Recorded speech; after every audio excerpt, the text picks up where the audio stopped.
emotions? Why do we have to feel emotions? What's the purpose of all this madness? Why do we struggle so much to control them? Every day is a mess when sometimes I feel like I'm trapped in because of my emotions. I can't seem to control them.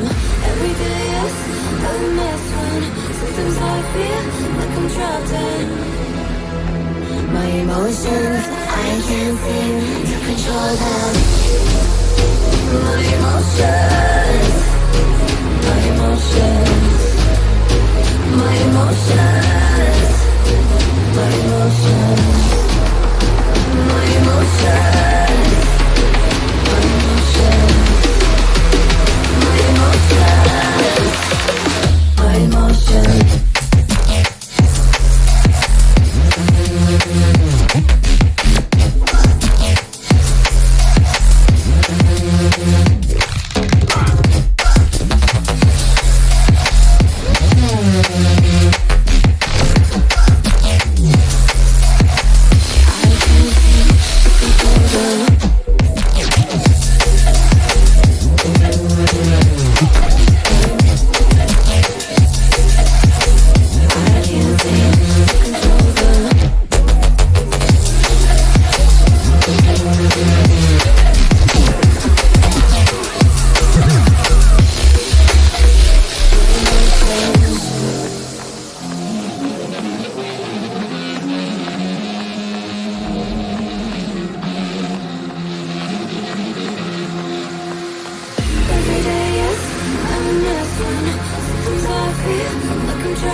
How's it going, everybody? Welcome back to another stream, boys. Hope everybody's having a wonderful, beautiful day. How you boys doing? Welcome back. Hope everybody's having a wonderful, beautiful live stream. How you guys all doing? I am so what would be the word? Choppy on the webcam, looking like a ghost. Okay, now it's a little bit still pale, you know, still unhealthy looking, but at least smooth. How you boys all doing? Welcome back. Hope everybody's having a wonderful, beautiful evening, boys. Let's get some 5v5 1v1 duels on the day. Let me get the music back up in here as well. I think it's about this loud that I usually have it. You know, I kind of like the song. You know, we're gonna rewind it back a little. I like this one. That's a pretty good start song, man. It used to be Phoenix, but I think I'm liking this one a lot more, boys. Yeah, we got more 5v5 1v1 duels on the day. Josh, wow, my man. By the way, when did you become a member? When did Josh become a member? Oh, wait. Joshua Live was like during the stream, I think, right? I'm so bad with names, dude. I am so bad with names. I was going to say, like, did somebody become a member while we were, like, offline or something? Because that'd be kind of huge. Yo, we got more duels this evening for the Team EU. Let's see how you boys are doing in groups. How many groups we got, boys? We got the Logic Archies ready with the Team Horde. Do we have Team Alliance, boys? We got a volume chat. Lawaki, Psycho, Liam, Danielle. We got Winter Sun Lover with the beautiful, beautiful Kran. Marcel in the chat. Subject, what's up as well? We got ourselves Gaming Pack. How you doing, my guy? Hope you have a good one, man. Yo, we got ourselves the boys tonight. Making sure to pin a message, Cran. I know you're gonna ask me, and you probably were halfway right into me. I know. I'm just a little bit late. Yo, my boy Taxi apparently got some RBGs this evening, dude. Yo, some of y'all probably do it nicely if you are gonna do it. But you should write to Taxi and be like, man, we sure miss seeing them 5v5 1v1s, man. Sure would have loved seeing you there. I know you're doing RBGs, and hopefully you're having a fantastic time. But you know, RBGs are gonna be there every day, Monday, Tuesday, Wednesday, Thursday. But Friday is the day to hang out. I mean, Friday, I guess, the weekend for everybody. Let's be fair. Yo, anybody watching the World Championship AWC? What are the meta comps right now? What are the meta classes currently? I imagine it's Outlaw Rogues, Mages, Jester Warlocks, maybe like Warrior. I don't know. Warriors are kind of good all the time. Hope you're having a good one with the Sun Lover. Oh, you're having a good one, my man. Yo, I gotta start leveling like an actual like EU character at some point, dude. I'm probably gonna start doing it. I don't know if I want to do it with the Dal the Pal, or maybe bring back Tubby McThick and play some Elemental Shaman. But I'm definitely gonna be leveling a character in my free time on the EU whenever I can, boys. So if you see me online on that too, and you want to hop in and join in for some random BGs or random dungeons, hey, mother, welcome to him. Interesting part about the group duels, how people work together in a predictable environment. In the 5v5s? Wait, you're talking about like group duels? Wait, it depends what you mean. The group duels will be nice finally. The group duels, huh? EU Horde, Whisper, Team Psycho, down. Let's go, dude. Let's go, boys. Pounding some love for Blizz. You think so, Loki? Are they in the bad spot? Cracker's ready to go, boys. My man. Oh, we gotta get Cracker in here, dude. He was the first one to whisper me. He was just already trying a finger on the double, dude. Let's go, boys. Who got a second group, boys? Who got a second one? I thought we had, so it looks like I had, from the what I read in chat, it looks like either one or two alliance groups that what's up, trying to put a group together. If you boys want to join, sub, dude, what's up? Actually, let me know everybody who's making a group. I don't know if it's just sub or it's more than one person.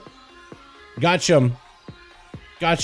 We will queue your team as soon as second group is ready. I wish I wrote it to him in Russian. Practice it a little. We have groups on Horde. Wait, we have like 3 groups on Horde. If y'all want to join any of those 3 groups, boys, player vs player, premier group, custom PvP, hit find group, top number 5 in the search, and hit enter. And hopefully there'll be at least 1 or 2 groups. We got ourselves Team Psycho trying to put a group together on the Horde. If you guys want to join, I can't find any. Well, Psycho is looking for some over on the Horde. We got ourselves some 2 out of 5 on Alliance. You guys should be able to find them as long as you are in the right region. That is a reminder here. Friday is the day for my EU boys, my EU brethren. Saturday is the NA. If only we had cross faction. Oh, dude, you'll be able to take this Horde group with your Alliance group, slap it together. That's a group right there. Yeah, cross faction is definitely going to help out the 5v5 1v1 duel thing, man. Because sometimes you'll have enough people, almost enough people in Alliance, almost enough people in the Horde, but that just seems like 1 or 2. But if you were to merge Alliance and Horde together, Easily. That's gonna be one of the, dude, I honestly think a lot of people are, and maybe this is me overvaluing the cross faction thing, but I think a lot of people are instead undervaluing it. It's gonna be such a huge quality of life change. You're gonna find more mythical keys overall, more ways to join, more arena groups to peep, more people to play with in general. You gotta open up like a whole new world of people that you can hang out with for any end game content. It's gonna be absolutely fantastic. I think it's gonna be one of the biggest quality of updates we've had. Dally, what's your opinion on rogue specs? Hey, Ryan, how you doing, by the way? Hey, I think they are all very decent. Outlaw owns in PvP right now, but in M+ and rating, it's a flavor choice more than an advantage in that content.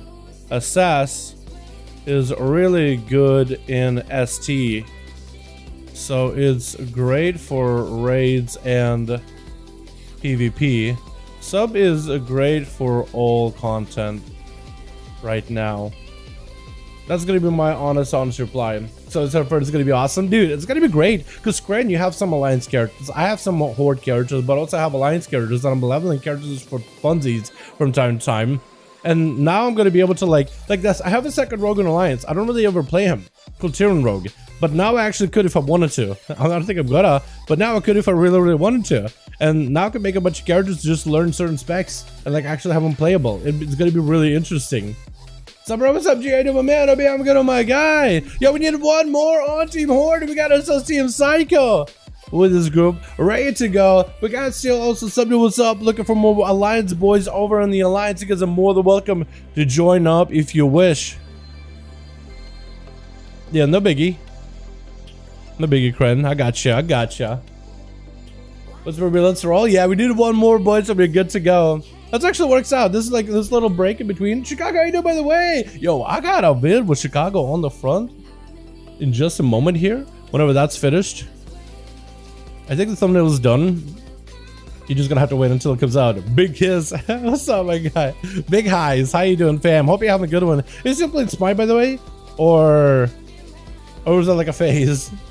Because I'm wondering, like, if you want me to join you at some point. I've been playing not as many games outside of WoW, but I have been playing a little bit of Fear Rising. And if I find time for Fear Rising, I should honestly just download Smite. Just give it a go. I play Smite every day. Okay, so it's like a regular for you. Wait, do you normally play Smite every day, or was it like you wait till you picked it back up out of nowhere? Or was it like always a game you always kind of played in the background? It's like your game. Because I got some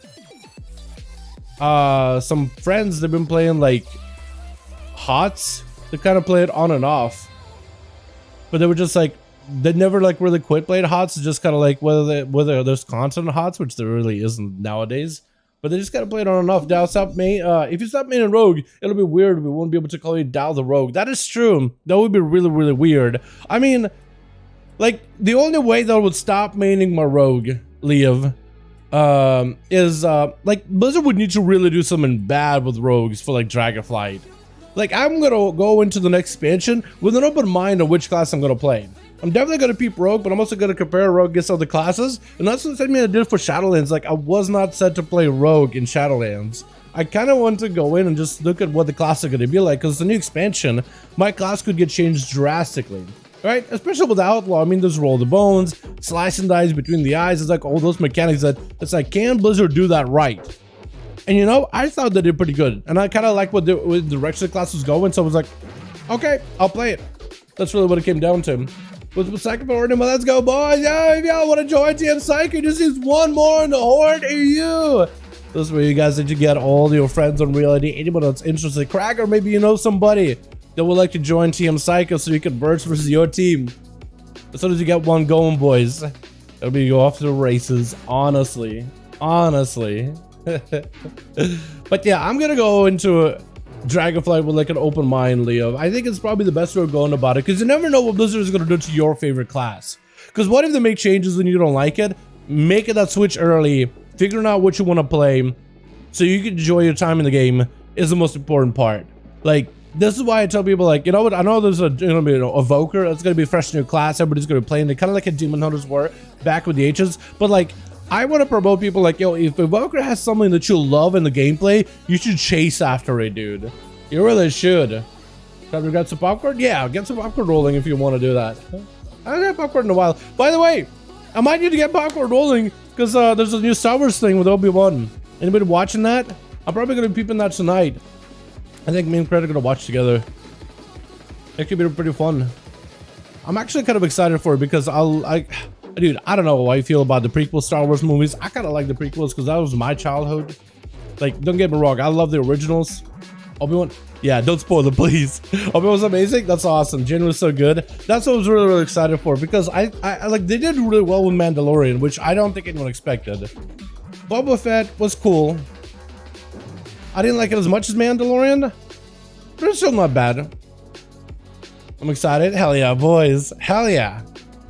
Yeah, and Obi-Wan, I gotta say, is one of my favorite Star Wars characters ever. I mean, out of all the memes, like, hello there. Look forward to seeing it. Hayden Christensen. Oh, that's so weird, too. I didn't realize that we're gonna bring Hayden back in. I didn't realize they're bringing Hayden back on. I thought that was so weird, but I also thought, like, you know what? That's really fitting. That's really fitting. Boba Fett was just awful. I don't know if it was awful. It just wasn't, like, what I expected. I expected, like... And I don't know if I'm getting into like a spoiler territory, right? When I think of Boba Fett, I guess that's what I could do. When I think of Boba Fett, my mind originally went to him. I guess I can tell you what my mind went to originally when I thought of Boba. I thought it's gonna be Boba being a crime lord, doing all the brutal, everything, just like walking around the streets, enacting brutality, really just like asserting who's the alpha in the whole Mos Espa, I guess. I was gonna say Mos Eisley, but I think it's a different place. Tatooine in general, let's just go with that. I was thinking that's what it was going to be originally, so I got hyped off of that idea. How disappointed Obi-Wan's fans for his words and serious. Was it hello? I know, right? Yeah, dude. Terrible serious. He didn't say hello there off the bat. Awful. 0 out of 10. Magazine was filled with him. Yeah, he was such a popular actor back with those. I mean, I also remember people disliking the prequels too because of his acting was a little weird. But I think it just adds a little bit more charm to it. Tusken bit was amazing. Oh yeah, that was fantastic. Boys, we're still at a +1 over on Team Horror with Team Psycho. And some dude, what's up? I don't know how many of you guys got going on Alliance, but they're also looking on Alliance. If y'all want to join in, more than welcome to, boys. More than welcome to. We just did one more on Team Horror, boys. We're good to go. Team Psycho, it boosts me as soon as you got a +1. Yo, Cracker, do you got anybody that you know? It's like more the character, the brutal bounty. Yeah, I don't know. I don't want to try to spoil it or anything for if anybody still wants to watch it. Still 2 out of 5, by the way. Yeah, again, the Cross Faction would be amazing this evening. Cross Faction would be incredible this evening. Or if Tagsy and his boys came by, joining that one. Go for Cross Faction Horde Alliance. Yeah, Cross Faction is going to be huge for like Mythic Pluses, rating, PvP, all group content. And just playing with friends. I have a lot of friends that want to play Alliance. I have friends that quit the game and they're like, well, they would rather play Alliance. Like, if they could play Alliance and still play with me, they probably would stick around and keep subbing to the game for a lot longer. But like, they play, and then they have to play Horde, and because they have to play Horde, they just don't really feel like, you know, really into it.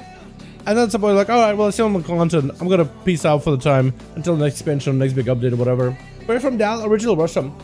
Cross Faction will help with all the groups. Yeah, I mean, we basically would have had 2 groups ready to go with somebody with sub merging together with Team Psycho. Like, the groups would have been easily done and go. Easily done and ready.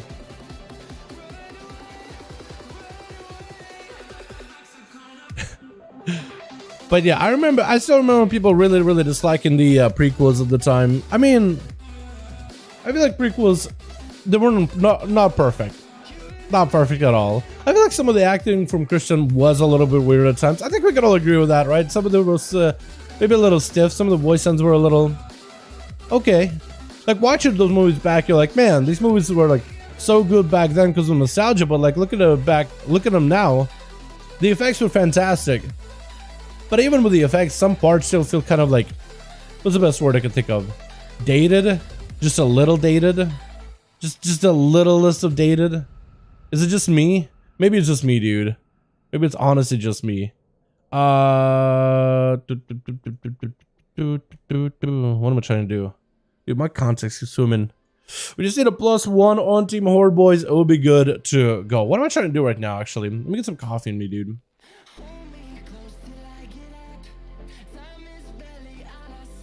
As long as we get one more in the Horde, boys.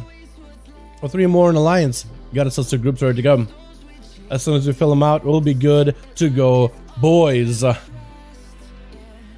Star Wars just feels campy to me. Campy? I could see it. I can see what you mean by that. Yeah, I feel like you're either into it or you're not into it. You know what I mean? I loved it for like, I don't know, the whole like the Force, Jedi, lightsabers. I feel like everybody got into the lightsabers part, dude. I feel like everybody were drawn in with the lightsabers. I think it's probably what really hit everybody is like, oh man, that looked cool as hell. You know what I mean? As a kid, it would be like, after watching meow, meow, wielding one, pretend wielding. It's just really cool. I don't know. But yeah, totally get somebody not into it. Because everybody got their own like, you know, preferences. I mean, for the longest time, people were like, what, Star Trek versus Star Wars? That was a debate for like ever.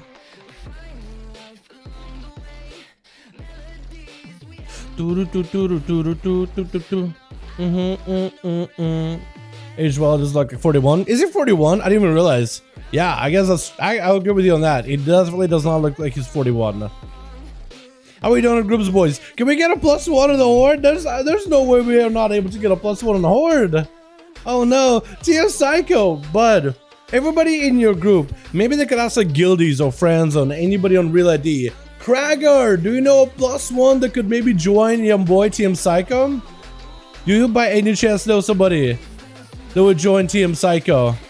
Do you by chance know someone on the Horde that might join TM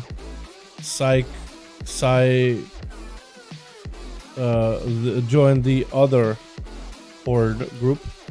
They need one more.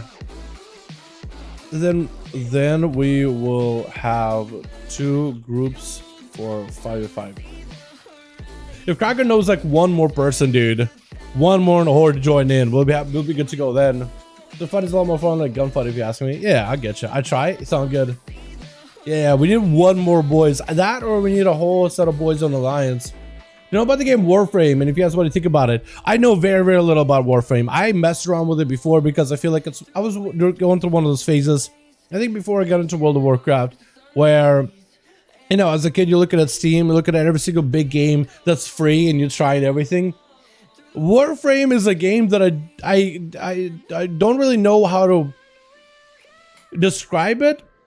It's all not really confusing. I imagine it's very similar to like a looter shooter type of game, but like with ninjas and sliding, and there's like a big grindy element, and there's like a big community about it. There's like, the content is just, I feel like, not for me.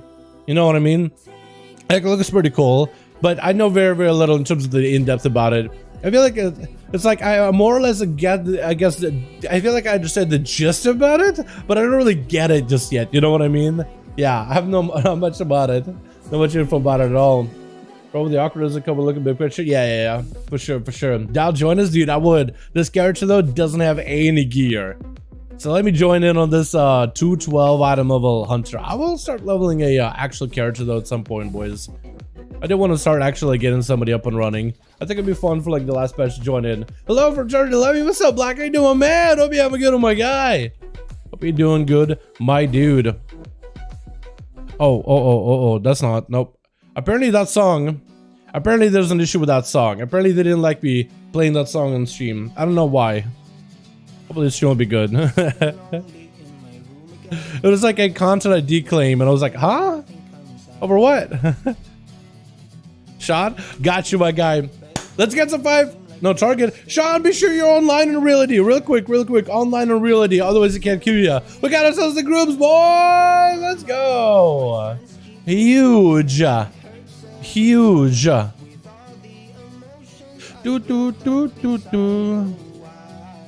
Looks like the video with your boy Chicago. Process ready to go. Beautiful. All right, should be ready to go. Nice. Never good, boys. Let's go. First 5 of the day. I have no idea. I don't know why that one song in particular was like, oh, because it's on NCS, and usually NCS is like, yo, if it's on here, you're good to go. And it's like, I guess not. LFG. All right. We'll have to requeue a couple of times. Yo, Kragar, Sean, keeps accepting the queue. It might have broken a little bit. We might have to re-break the queue. Eventually it'll work. But once you get you guys in there, it'll work just fine. Okay, I'm gonna queue one more time. Dude, spots on the line. Great. Yo, great putting it together. If you guys are alliance and want to join in, yeah, I'm more than welcome to him. All right, Sean. Kragar, that should have taken you guys out of the queue, hopefully. This next one should get you in the queue. Hope we'll see. Maybe.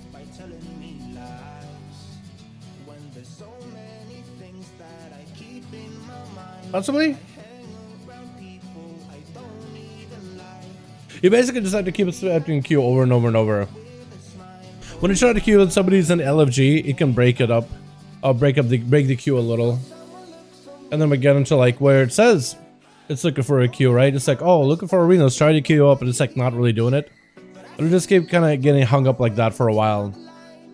I guess another thing we could do is we can have Kragar and Sean leave all the queues you guys are in. We can have Sean and Kragar leave all queues. Actually, let's do that. Yeah, let's have Sean and Kragar leave all queues you're in, any queue you're in, or close down your LFG or anything you got going on. And then we'll queue you up.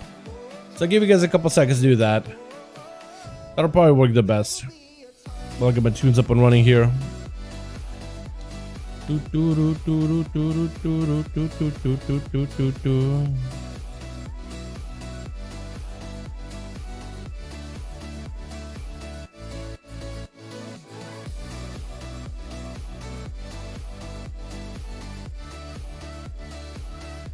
Okay, now it should work. Can you please? Yeah.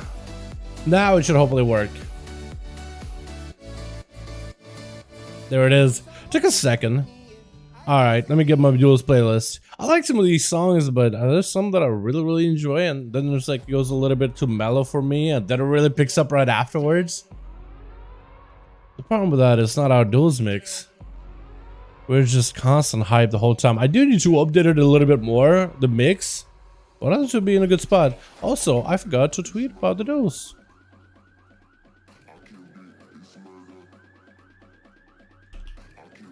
Here we go. No, that's not what I want to post. Yeah. And let's do that.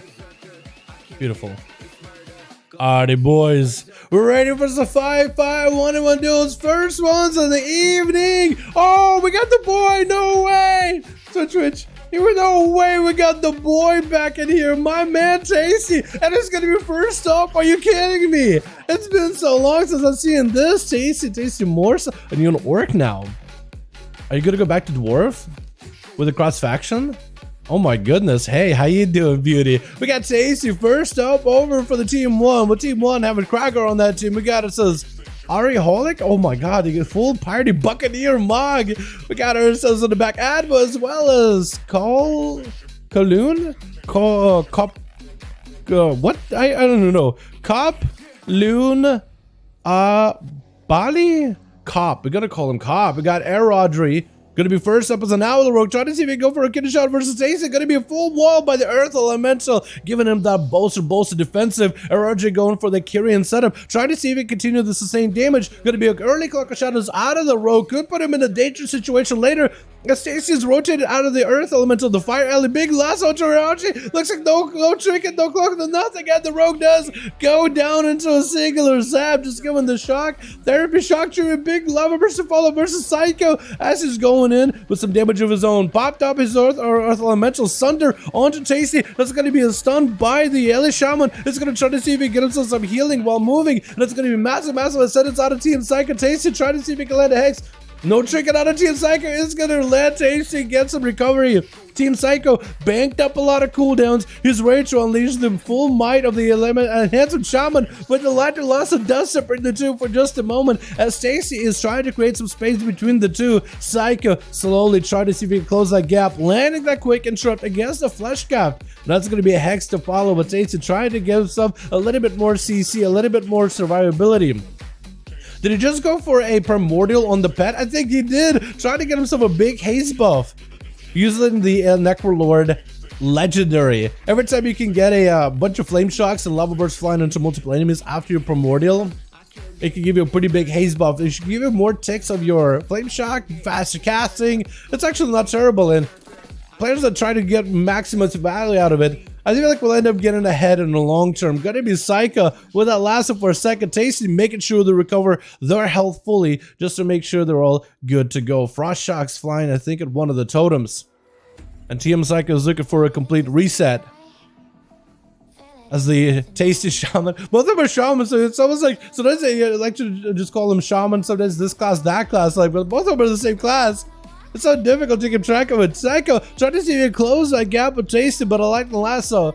Is going to separate the two, at least stops him in places. Tasty trying to give himself a high ground. Team Psycho making sure to chase up. It's going to be that big Vente burst out of Team Psycho. Quick interrupt on Tasty as he takes down the totem. Now it's going to be a quick interrupt, allowing Tasty landing that full hex. As it's a nature cast interrupted on a fire cast. Psycho continuing to keep putting pressure onto the Tasty. It's going to be free lava burst, not much you can really do about it.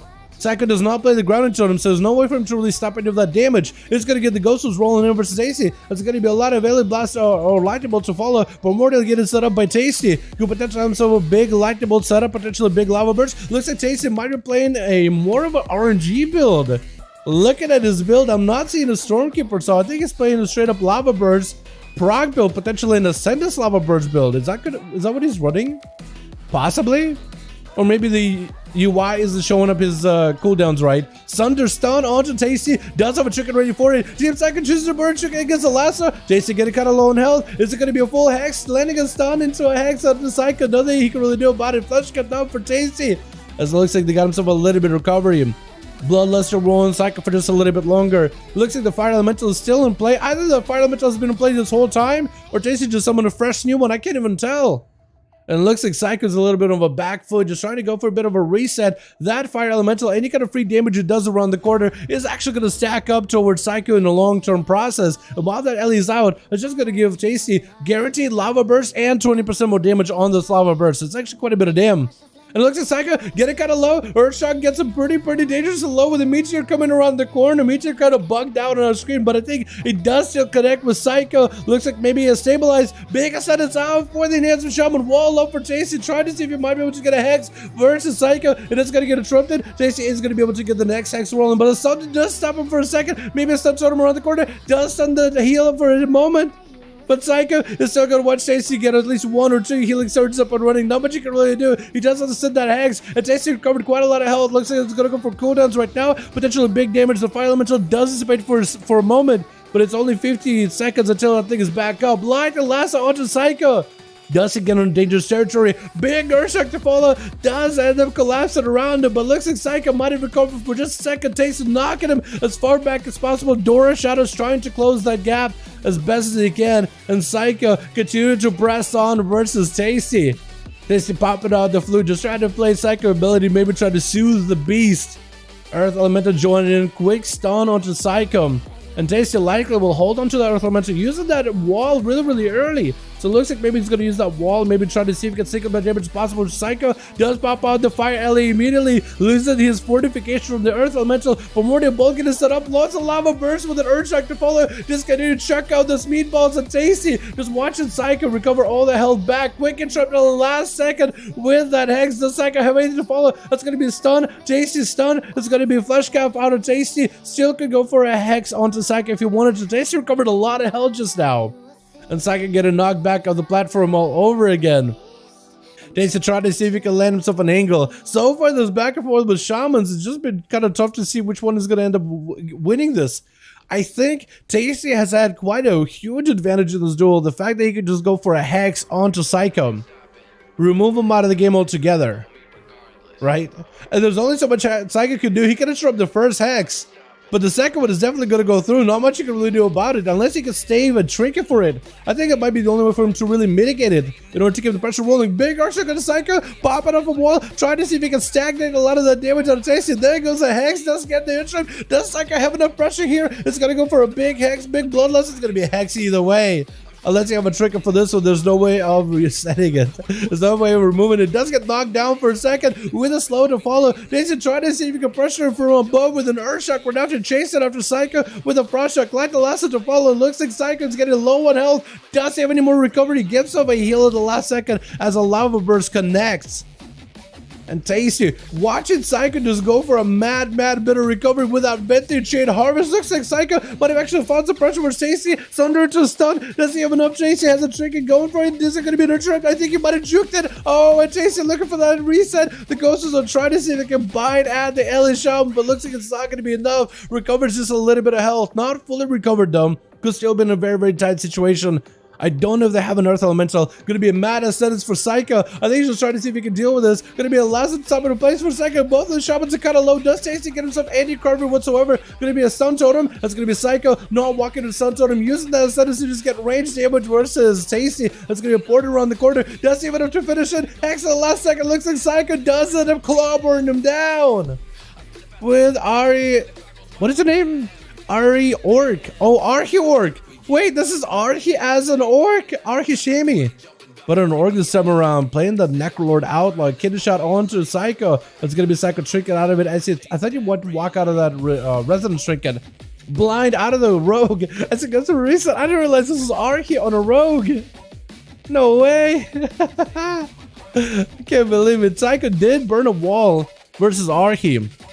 Archie used not Vendetta, huh? Also used Assassination Rogues in these duels. Use a Drone Rush, not the biggest cooldown. You don't necessarily need a Drone Rush for damage, but it is going to be a lot of the consistency, a lot of the pressure kind of gone. Does get the spikes rolling, get the shot onto Psycho. Does he get the big pistol shots? That's all he really needs. If he can get crits on those big pistol shots, he'll be in a great spot. It's going to be a big chain harvest out of Psycho. Recovered a little bit of health versus Archie. Archie going in for a gouge and a grapple away just to stay away from Psycho. Vanish is getting used. Maybe he can go for a sap versus Psycho so he doesn't recover himself fully. Psycho does get himself one quick heal. Looks like a flame shock is up versus Archie. Will not be able to go for a proper sap. Get a shot versus Psycho. Not much you can really do about it. Archie is able to get himself some damage, calm points, and opportunity for pressure. But looks like he's just going to separate it instead. Bailing out of there for just a moment. That looks like Psycho's not going to let him go anywhere. Disarm onto the Shaman though. Cloaker Shadows by the rogue, using it really early. So he will not have any kind of Cloaker Shadows for any kind of CC out of Psycho. An Archie without evasion does have opportunity to dodge a lot of the spells from Psycho. Is going to be a quick blind. Does Archie play the Vanish Lego? Wait a second, Archie may be playing the Vanish Lego. The Shadow Dust Legendary. Wherever you vanish, you reduce the cooldown of all your other abilities by like 20 seconds. Which means you'll get faster kicks, faster disarms, faster kidney shots, faster vanishes in the long run. Basically a lot of cooldown reduction as well as more usages of your Covenant ability. Gonna be a quick sunder by Psycho, getting Archie out in the open. Kidney shot to follow. Is trying to see if he might be able to max out some damage inside of the kidney shot with an adrenaline rush to follow. Does he have the damage though? Does so much to Psycho. Trying to see if he can continue the pressure rolling. And Psycho, as soon as he gets those weapons back, he'll have himself plenty of melts to generate. Big grapple hook away from Archie, just separated away to another zip code versus Psycho.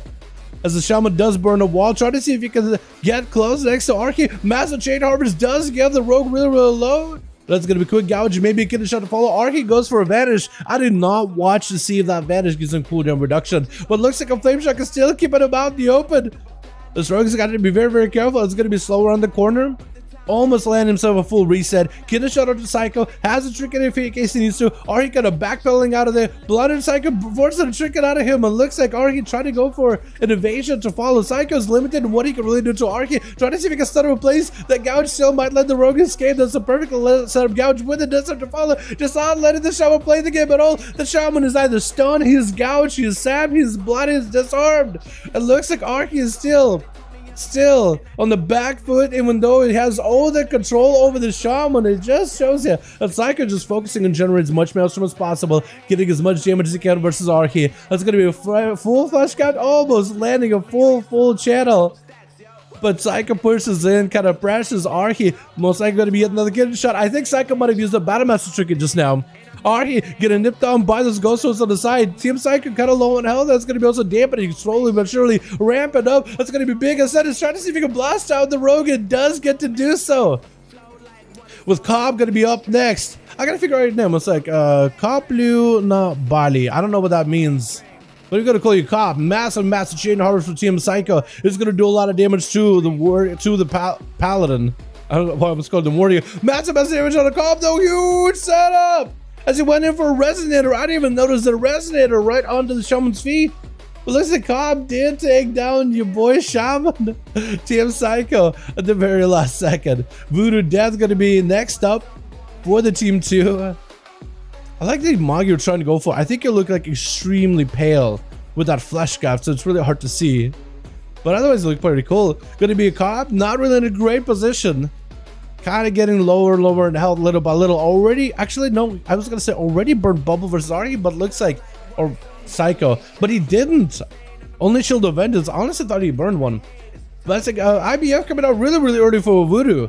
That's going to be Bubble out for Cobb. Is he going to be able to turn this damage around though? He does get a Wake of Ashes, stunning all those pets. Voodoo is kind of by himself. Is going to sacrifice the pet as soon as possible. Summon a fresh new ghoul. As he got himself that grippy hand rolling. Looks like Cobb is going to go for a bit of a flash craft. Recovering a lot. Voodoo might be in big trouble. It's going to be, Lynchmore trying to catch some of a healer or two. But Cobb walking by him. Going for a little bit of a burst here and there. Taking him out.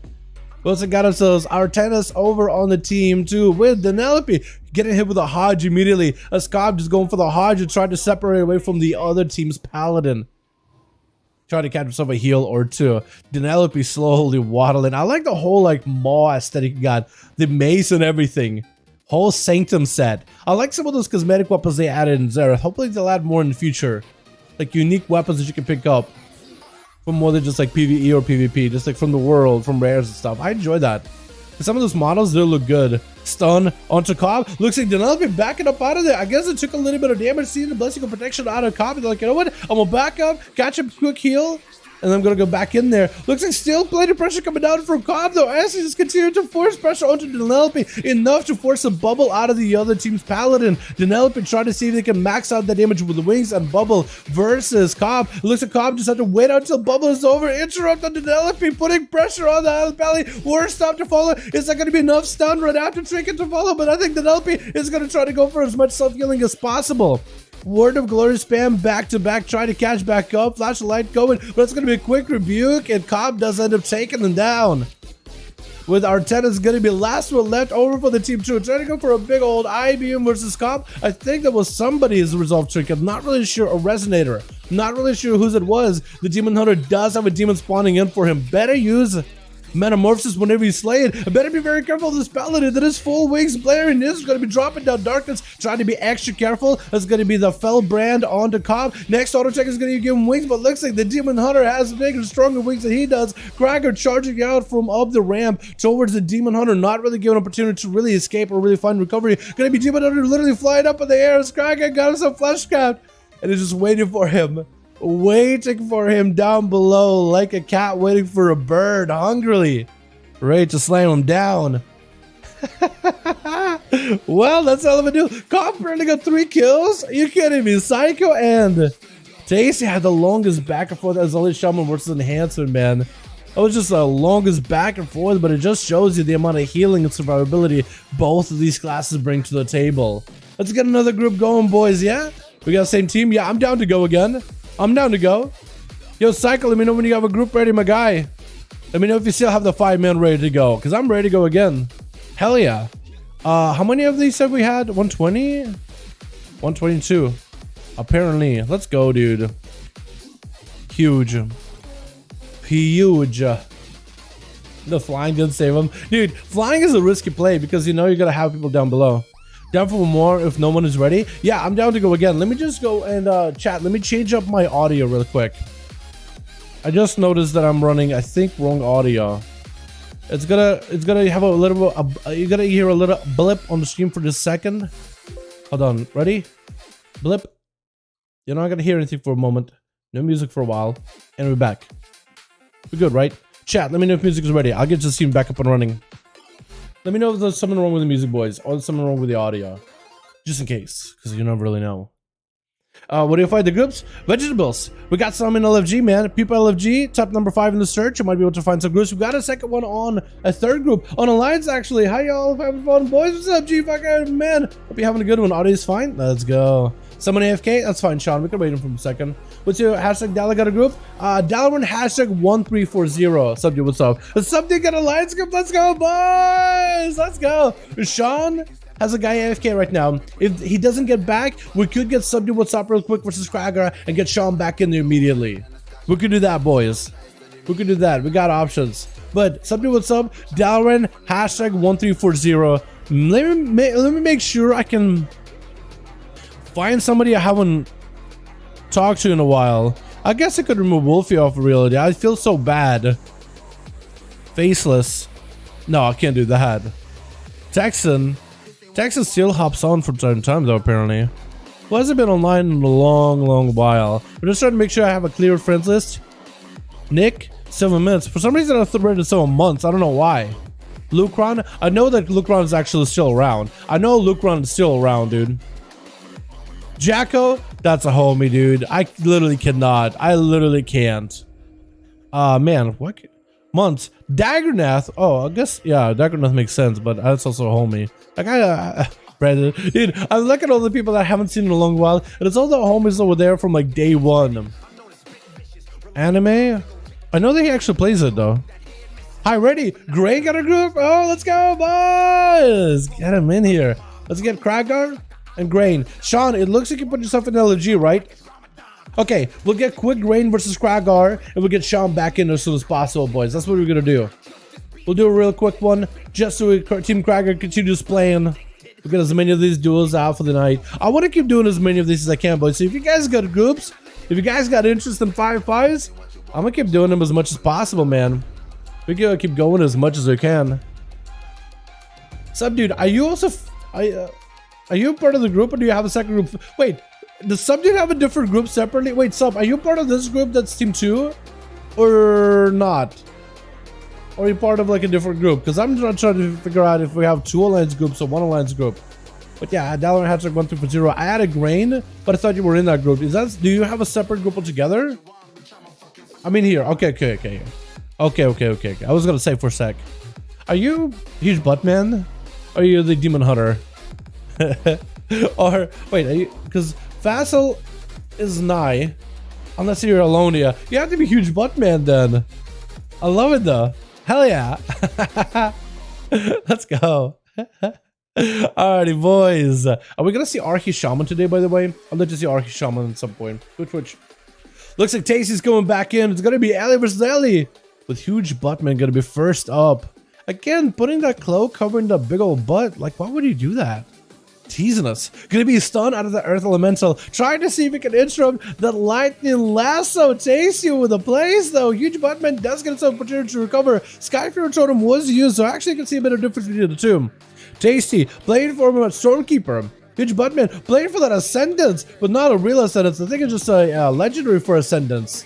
But maybe I could be wrong. Trying to continue Lava Burst spam, which Tasty is going to be knocked back on a Huge Buttman. Might go for a little bit of recovery. Going to be quick interrupt by Tasty, but it's going to be a flush cut ready to go. 20% damage reduction. It's going to drop down to an Earthquake onto Tasty. Force it out and trick under the Shaman either way. As Tasty did get hit with a Hex. Light lance on Tasty. Huge Buttman standing next to him. Let's see what big old gold rage to go right down. It's going to be Sky Fury. It's going to get himself a sentence. Huge Burst versus Tasty. Actually, super low health. Let's see him taking him out. Does he have an interrupt? It's going to be sheer in last second. Tasty got himself a heal out of nowhere. Buttman does get himself a heal also as well. Out of nowhere, massive setup versus Buttman. Does recover back behind the pillar for a second. One healer surge, 2 lightning last stopping him. I think it's over. Oh my god, the burst out of this Shaman, dude. This dude just got each other so low. Twice now. Oh my god, that was intense. More intense than I expected it to be. My tummy hurts after watching that now. Tasty, trying to see if he can catch up a heal. Gonna be a flush cut as he get hit with a skull badge from Alonium. As the Pharaohs look to sink their claws in, brutal slash versus Tasty. Just trying to see if they can tear that Shaman apart. Stacy needs himself a lot of recovery. Knock back into the Feral for a second. Those Moonfires are just going to keep building up more comp points for Alonia. Like it lasted to wrangle up this kitty. Jason at least got some slows with the cat, if anything. Trying to make sure he doesn't get interrupted on the cast. Trying to see if he can get a juke, but if you juke too much, you just can't really stop it. Does get a juke out of Alonia as long as there's no stuns by the Feral. Jason could potentially recover out of this. Setting up a Stormkeeper. That's going to be a Lava Burst setup. I think he's trying to see if he can get himself a go. Lava Burst flying in. Could be potentially big zaps made by Alonium. Jason could be a big trouble unless you can walk out of that resonator. Yeah, unless you can walk out of that resonator trinket. There's only so much you can really do. Adva going to be up next versus Alonia. Going in for the quick axe toss versus the Feral. As I set up a gateway, it's going to be a Tyrant going in really early on with a stun to follow right after. Mortical, it's going to be decimated. Both Alonia finds side inside the wall of the south. Actually, the pets were doing quite so much damage towards Alonia with just the Tyrant as well as the Opulus. They're still continuing to blast Alonia. Quick fear onto the kitty. Does get himself a decimated bolt. Could be potentially big demon bolts out. Big bite to follow. Barks it up for Alonia as they're trying to see if they can catch up on the Flesh God. Quick interrupt by the Warlock. As they continue the pressure versus Alonia. It looks like a lot of the potential damage, a lot of that momentum, a lot of the demonic army has fallen apart for Adva for a little bit. So we have to wait for a little bit longer until we see all of the demons joining in the fight. Adva, being forced out in Ursul's Vortex, not much it can really do. Big old bite to Alonia. Still continue to get as many demon pets as possible. Quick Mortical into a fear. As Adva just trying to maintain themselves as best as possible, letting Alonia catch up behind the pillar. And go for a bit of a reset. Gonna be a quick port as Alonia needs to waddle towards Adva, get the bleeds back up and running. Gonna be a stun as they're approaching, so Adva cutting him off right before they can do it. Trying to see if they can maybe line up another fear versus the Feral. Looks like the Demon Dog is joined in. Could potential to have a bit more of a bite in terms of damage. Does not have the Decimate Bolt just yet. Trying to be very careful with those interrupts versus Alonia. Big bleeds coming down with the tier set. Adva could be in big trouble. That's gonna be a wall with a drain. Try to see if they can might be able to save a portion of their health as those bleeds are just completely rampaging right through them. Alonia trying not to give this Warlock any kind of opportunity to recover. Quick stun into Alonia. Mortical to follow. That's gonna be a CC. Oh, I thought maybe they might be able to escape him with that Decimated Bolt already hedging in their sides. Last minute trinket. Unless you had a heal there or some kind of a stun for Adva. I don't know if there's any way to escape it. With Nizra gonna be up next. Nice with a stun onto Adva. And Adva with the Demon Dog is changing those. Trying to see if he can maybe land a fear. Does he have any mobility? Adva getting interrupted on fear. Could be in a tight situation. Is going to try to go for a Tyrant. As the sun comes out, trying to maybe get himself a fear onto Nice. Is going to go for a port. Needs to make sure that the pets are able to freely attack Nice as best possible. Trying to give him line of sight, but puts himself in dangerous situation. Could be in a really tight spot. Going to be another Immolation Aura up with a Fell Rush to follow interrupt. And Nice does end up slaying the Warlock at the last second with Arky walking up. We hit him with a quick blind, trying to make sure he has enough control. That's going to be a full stun on a Demon Hunter. Perfect opportunity for him to maybe land some recovery. I don't know if the Demon Hunter is a Necrolord. I imagine he is. It's going to just try to see if he can escape Arhi in general while evasion is up by the Rogue. Nice, just trying to see if they can mitigate as much of the damage as possible. Should have made pretty dark as a stun, but that's going to be, I think, down for the count. As Arhi got a stun with the Resident Trinket. Didn't necessarily need that extra bonus grenade, but did it either way. And that's going to be Facile sending up a gateway of his own, another Demonology Warlock. As Arhi, as an Outrogue, generally we do struggle with Demonology Warlocks a little bit, mainly because of those pets. They end up doing quite a lot of pressure to us, and there's just an opportunity for those pets just gives so much control. But also, like, as we try to control Facile, we almost feel like, man, maybe I should control these pets too. Clock shots for Arhi very early on, but still, those pets, the fellow guards and the fellow lord, are just doing so much damage. Arhi dips down so low for a second, but does create an escape with a quick vanish, even burning a trinket for it. Looks like Facile picking up the eyes. I think his pets might be able to see where Arhi work is at. As Arhi hanging up with the other set of eyes, is going to catch himself a quick reset. The stun after the pets comes out, but the Demon Dog is closing in. Arhi, unless you have a play right now, he might be over. Oh, blinded to one of the pets, but by the time he figured out what he was trying to do, CC one of the pets, trying to see if he can maybe get CC onto Facile as well. It's a tight situation to be in. Krager charging over to Facile. It's going to be quick fear reflect onto Facile as Krager goes for a shattering throw. The Flashcraft shield falls apart. Darkback is instead replaces it as Facile trying to see if he can tank up some of the damage from Krager as he's looking to unleash a lot of the brutality. Bladestorm trying to keep himself mobile. Looks like the main pet might actually have died just now. Looks like it is going to be a quick resummon for a fresh new Felguard, or rather Wraithguard. Faster with the Fear into Kragar, trying to generate some more Shadow Bolts. Is going to go for a port. As Kragar activated the banner, is going to try to see if he can charge over towards Fassel. Not giving him a break, not giving opportunity to reset. Fassel is just getting chopped up. It looks like he just goes down. Oh my goodness. I was about to say for a second, actually, why did I hear those chops? I think my audio is scuffed this round, boys. I just realized my audio is scuffed. Dalaran charging out versus Fassel versus Kragar with the Bladestorm to follow as he got a banner rolling against an arms warrior charging out towards Kragar. Kragar with the lead. Looks like it's going to be Dalaran catching up right next to him. Quick fear. Midair as Kragar trying to see if he can mitigate some of the damage to Dalaran as he activates Avatar. Just trying to see if he can unleash the full burst versus Kragar. Big banner. Keeping him afloat. Kragar might have to rotate some defenses here. Looks like Dalaran is not playing for any kind of stuns. I don't know if he's playing for any disarms either. Kragar trying to see if he can reverse it towards Dalaran. Whichever one is going to pop defensive first. Might be in tight situation. Stun out of nowhere by Dalaran. Could have used it way earlier. Parry up, and the flash gun does still get interrupted somehow by Kragar. Kragar going for a flash gun to his own, trying to recover his own health. And Dalaran diving into himself for just a second. Kragar knew where he was at. Shattering Throw, trying to see if he could break through his shield of Kragar. I don't know if that Shattering Throw really did go through. I think Kragar might have been able to juke around Dalaran to stop it. Disarm to Kragar. Looks like Dalaran had disarm and stun. He was just waiting to use him until a little bit later. Looks like maybe he was trying to force Kragar to use the other defensive before he used any of those other tools. Stun onto Kragar as he got himself in rage reach. And does the Fury Warrior have a way to reconnect with Dalaran? He does not. He's going to activate for himself. Recklessness though could be a tight situation for Dalaran. Not a lot of survivability in this situation. Oh my god, Kragar just ran right over the guy. That was kind of like a weird charge around, kind of zigzag left and right, but did end up taking him out. My goodness, that was actually so good, boys. $2 on the Warrior, yeah. I feel like that's a bet you can't lose. All right, Kragar, Gray, and Sean, we gotta get you guys back in here. Let's get another going, boys. Dude, that was awesome. I enjoyed that at the very last second. That was so good. Is there any chance I get to see OGs like Chill Pills, Archie, Tagsy do a team fight like a 2v2 or 3v3? Probably you would see it in like a 2v2 or 3v3 tournament, maybe. Yeah, if maybe those guys got together for like a 2v2 or 3 tournament, I could see it. Let me fix my audio here, boys, because it's like you guys most of the time can't even hear the audio. I know that I can though. For me, it's like, okay, wait, hold on. Yeah, I heard the audio. It's like very, very faint for you guys though. But on streams, but like actual videos, you actually can hear a little bit of it. I don't know why. Maybe I should turn it up by a lot more in the future. Maybe I should turn it up by a ton. What do you guys think? Audio, music, like the game sound, combat sound. Sure, turn them up by a bit. New guys? Okay, I think we're gonna get Kragar back in. Grain is ready. We'll get Sean back in. I'm thinking we want to do a bit of a redo there. So Kragar and Sean. And what I think we can do is maybe Sean and Grain against one another afterwards.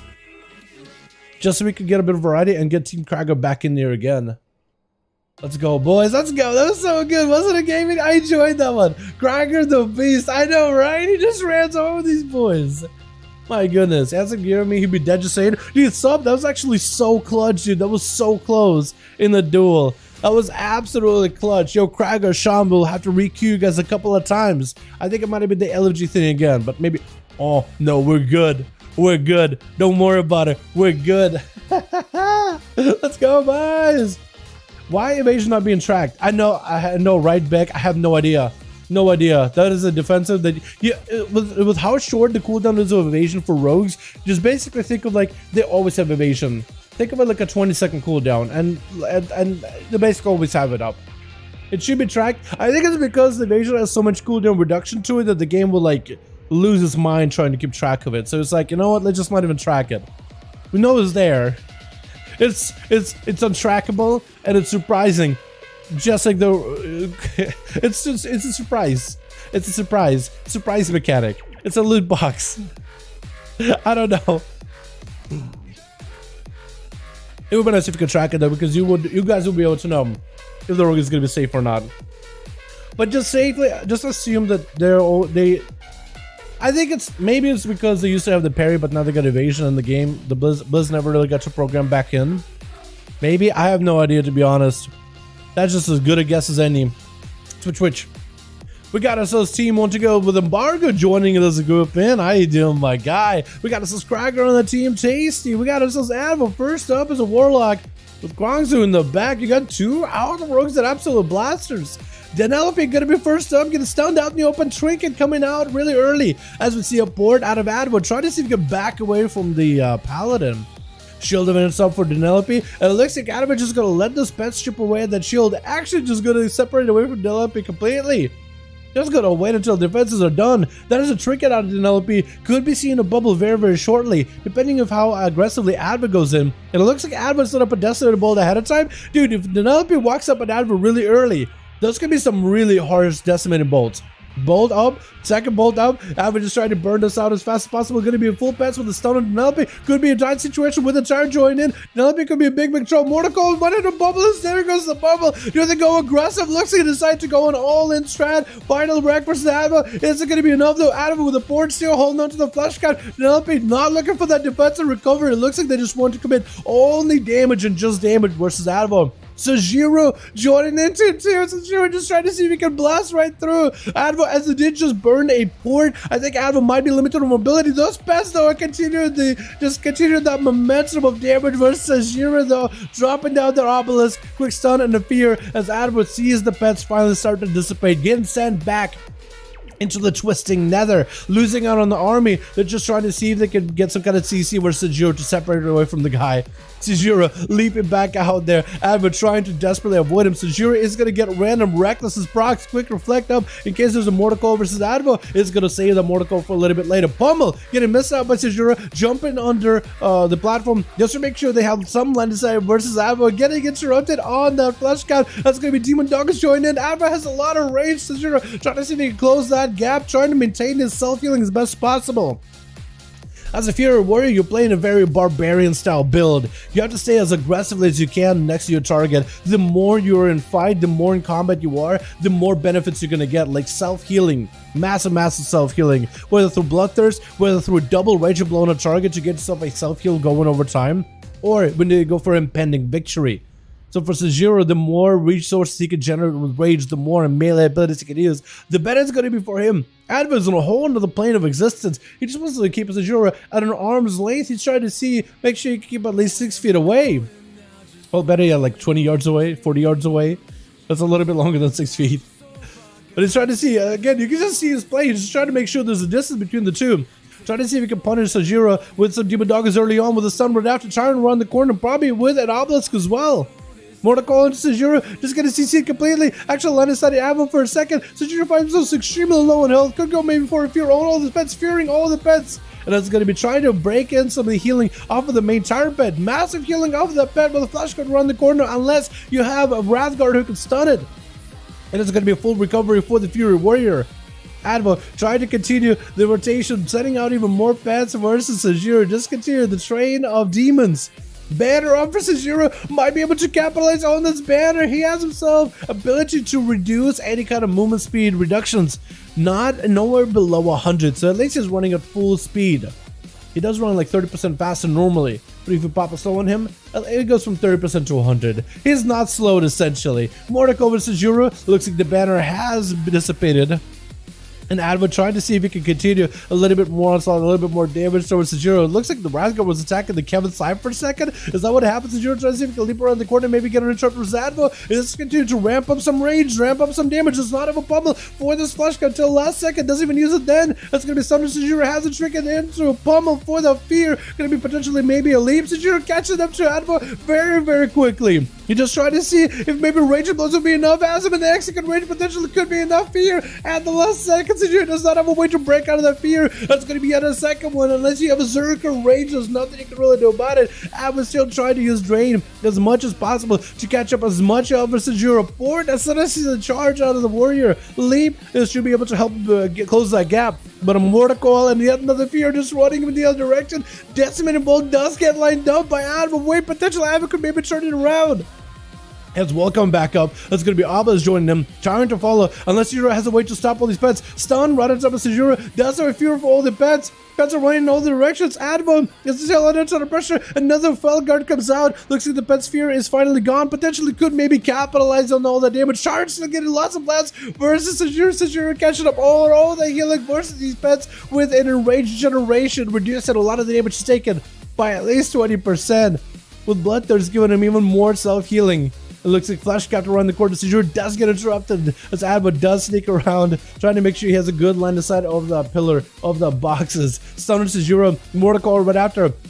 Got himself the banner. He just put in that there cooldown. Zerk Rage for the sphere, leaping away towards Advo. Does Advo have a way to separate this? Advo needs mobility to get away from the warrior, unless it might be done for. It looks like it's going to be a quick execute by Sejuro. Find himself the rage he needs in order to keep the pressure going. And it's going to be charging out towards Tasty immediately as Tasty rolls out an Earth Elemental. Quick stun to kind of pummel Sejuro with a big rocky fist.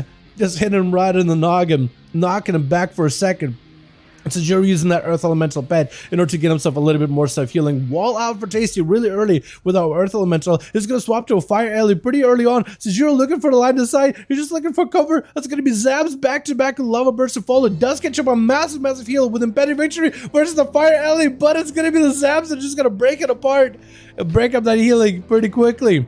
Just putting him back into that uncomfortable spot, just been a low health spot.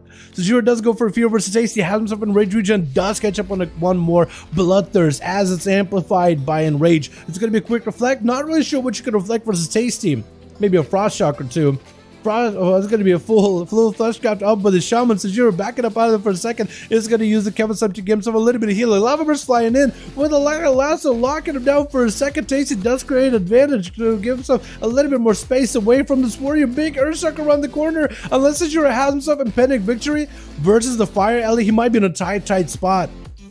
It looks like maybe Tasty might have dismissed the Fire Elemental to make sure Sejuro does not have someone to Bloodthirst off of behind the pillar. Next, Lightning Lasso. Could be extremely dangerous for Sejuro. Does get himself a little bit of healing. Lava Burst is trying to bring his health back down to 0. And Tasty seems Sejuro trying to go for a bit of Flesh Cap. Had himself reflect. It looks like Tasty reflected something back to himself, then landing an interrupt onto Sejuro. Lightning Lasso putting the warrior in a tight spot. Does get himself a charge banner coming up, but the Earthshock is going to collapse him. Oh my goodness, Erudry with a full Sepsis Burst versus Tasty. Walling this damage off. Cloak of Shadows is up. Tasty could be in a tight spot. There's going to be Shadow Blaze joining in for Erudry as he has Cloak of Shadows. Vendetta, I think, used maybe a little bit late. Did he use Vendetta away from Sepsis? Did he just go in for Sepsis in the opener after like a cheap shot opener? Is that what happened? Tasty looks like he might have been able to survive the Rogue's Go. Does he have himself an interrupt? He does not. Going to be a quick hacks onto Erudry. Does have a trigger for it. Try to keep the pressure rolling versus Tasty.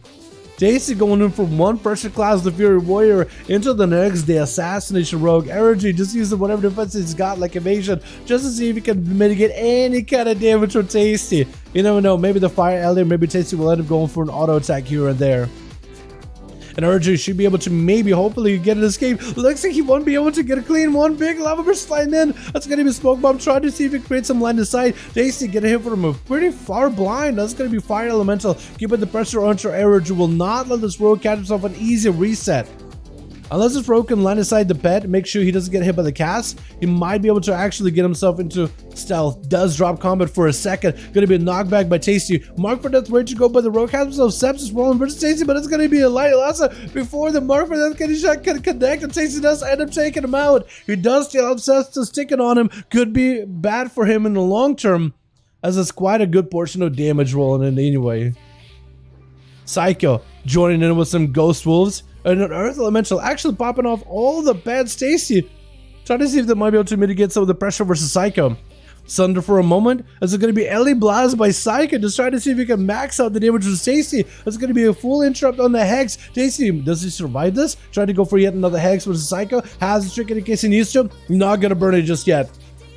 I think what Psycho is going to do, he's probably going to maybe likely save his Trinket until an opportunity where Tasty is super extremely low, landing that Hex. And then as he's trying to give himself a bit of a heal. Psycho, actually Psycho burned his Trinket really early. Never mind, I think he burned it on Lasso. I literally looked at the chat for a second. And then I see Psycho using his trinket really early. That's going to give Tasty an opportunity here. Between Flash Guard, between Hexes. That's going to give him an opportunity to at least get himself some kind of defenses or at least peel away some of the birds versus Psycho. Psycho with that wall, trying to see if he can maybe go for, looks like it was a Tasty stun totem for a moment. Tasty has full Maelstrom ready to go. Stun totem to Tasty. Is it going to be a stun totem for Psycho? No, it's not going to be a stun totem for Psycho at all. Tasty does get himself a full recovery. One healing surge. Got himself actually fully topped off. Back to business. Last onto Psycho. Does Tasty take him out with an Earthshock to fully as a massive Earthshock does get him extremely low. Lava Burst right after. Does he have enough pressure? Looks like Psycho used everything to recover all the health of the world. That's going to be a static totem. I think Psycho static totem does get an interrupt on the Hex. Could be bad for Tasty. Does he have a knock? Anything? He does have Fleshcraft. Maybe he needs a Fleshcraft as soon as possible. Fleshcraft is getting used before Psycho can get any advantage. Building up that shield is going to give him a little bit of recovery into a Hex versus Psycho. Psycho has the trick coming back up in just about 50 seconds. Tasty send up a Stormkeeper. I think this is where Psycho, I think, is going to go for a complete reset, recover. Because Tasty needs to also make sure he's got himself plenty of health. Still, Stormkeeper ready to go. Tasty wants to get those zaps applied, but Psycho does not give him the line of sight at all, hiding behind those boxes. Trying to see if he can mitigate as much damage from Tasty as best as possible. Earthshock to follow with a lightning lasso. Psycho looks like it's going to be okay. Out to the lasso. Lava Burst to follow. Got him some Ghost Wolves. So if anything, got him some plenty of Maelstrom. It's going to be a stun totem. It does connect onto the smoke. Tasty recovers a little bit of health. It's going to be a stun by the Earth Elemental. As Tasty could potentially use the Earth Elemental wall in order to give himself a little bit better survivability. Psycho boarding back up on top of the platform as we head in that 11-minute mark, boys. Almost that 12-minute mark. 40% dampening. The healing reduction on both of them is going to be actually quite severe at 40%. Tasty trying to go for as much movement while casting as they did go for a full Lava Burst with the Ancestral Guidance. Psycho getting hit with a lasso for a second. Not enough to really put him in a dangerous situation. And it's still able to continue the pressure versus Tasty. Tasty and Psycho exchanging blows. Wall up for Psycho. Massive flash cap. Tasty does burn a wall of his own. That's going to be Hex out of Psycho. Does not burn the chicken for this one. Tasty needs to give himself a little bit of recovery whenever possible. Does still have the Earth Elemental. Using the Earth Elemental stun just to chain a little bit more CC versus Psycho. Fire Elemental joining in. That's going to be big zaps for Psycho. Like the last trick inside of it. Knocking back for Psycho for a second. Does Tasty maybe get himself Stormkeeper? Does go for a full Stormkeeper. Is it going to be enough though? Lava Burst is going to be big zaps to follow Trinket out. Tasty. Psycho with no health whatsoever. Neither is Tasty. Both of the two shamans are just going at it versus one another. Tasty finds himself super low in health. Almost getting the Hex out versus Psycho. I think it might be over. I think Psycho turning around. Unless Tasty can get this Hex right now. It looks like he does not. Psycho does end up winning that encounter. Damn, boy. What is going on? What is that? Damn. What is that survivability at 47% dampener? And it looks like Embargo giving Psycho an opportunity to get himself a full full recovery, full honor duel, or as close to an honor duel as you can really get it. As the Outlaw Rogue opens up, get himself the spike rolling in. I wonder if Embargo is playing the Big Pistol build, or if Embargo is playing the Vanish build that a lot of rogues have been using recently. Stun onto Psycho. Is it going to be enough damage? I'm looking for Big Pistol. Looks like he's playing the Big Pistol build. Got himself a big pop in there. It is going to go and take this pressure into Naze immediately. Not really letting Naze get himself a setup. I guess Naze does have a portal. He does have a gateway, so I guess he gets as much of a setup as possible. But normally Naze would have that extra range versus Embargo, making sure you got all the dots ready to go. It's going to go for Raptures. Trying to see if he can set up a bunch of Rapture damage versus Embargo. I think Naze is still playing that Necrolord build for Affliction Warlock, which can do a lot of damage. It just takes a really long setup in order to be able to effectively do so. Embargo making sure to exchange a couple of spikes with Naze, pistol shotting at that pet as he's trying to get himself a reroll for Roll of the Bones. At least we'll be able to use the pet to generate some column points. Flash Count does give him that immunity from the stun around the corner, and Naze is kind of just letting this rogue, giving this rogue an opportunity to get a grapple in. Naze with a trinket. Wall is up. Maybe Embargo could do something here. Does go for the blind. At least he can go for a reset versus Naze. Still has dots rolling on him. Naze needs to get all the dots in the world, go for a couple of Malefic Raptures, get himself a full Decimated Bolt, and go for a Drain versus Embargo. He doesn't have a cloak, so maybe Naze can go for enough CC in order to lock down Embargo. He's going to go for a Flash Guard just to get himself a bit of recovery. Has the Dark Pack in case he needs to. Looks like Naze is going to get fully dotted up. or Embargo is going to get fully dotted up. Naze ramping up those dots in order to get himself more resources. Trying to see if he can maybe get a fear versus Embargo. Embargo just kind of poking in and out, just kind of waiting to find himself a good opportunity. Quick gouge versus Naze. Dark backed up as he gets hit with a killer shot. Does Embargo have enough damage here though? Looks like he doesn't. Just needs to wait out until the Dark Pact is done for Naze, and maybe then he might be able to break into the Hell Bar. Naze is trying to see if he can get himself an angle. 60% dampening. Naze is kind of limited on the healing he can really do here. Eventually, Embargo, I think, is going to be able to bleed out Naze with those spikes. Trying to see if he can go for a stun. Does connect. Quick fear into Embargo. Looks like it doesn't last long at all. Cheap chuck. Was that a vanish? I think Embargo vanished the last second. Looks like he's going to go for a quick kill versus Naze. His body's on the ground. His armor awakens, but it's over. Embargo with 2 kills. I didn't even realize it was Tasty with 2. Team Psycho shutting him down for a second. And then I guess Embargo cleaning up the boys. Let's go, dude.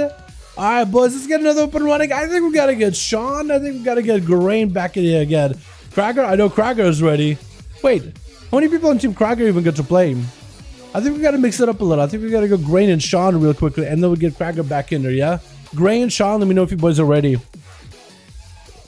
It's 124? Damn, dude, we're going through all these duels. We're trying to make sure we catch up to NA, because NA got a lot of duels under the belt, man. And they got a ton of duels under the belt. Where's the content, C-Mark? Yo, Savage, that's going to be NA tomorrow. Come back tomorrow. Hopefully we'll see your boy C-Mark there. Done was fun too. Why? You're done for the evening? Do you want to pass lead to somebody in your group, maybe Psycho? Because I'm sure somebody in that group would want to maybe take over.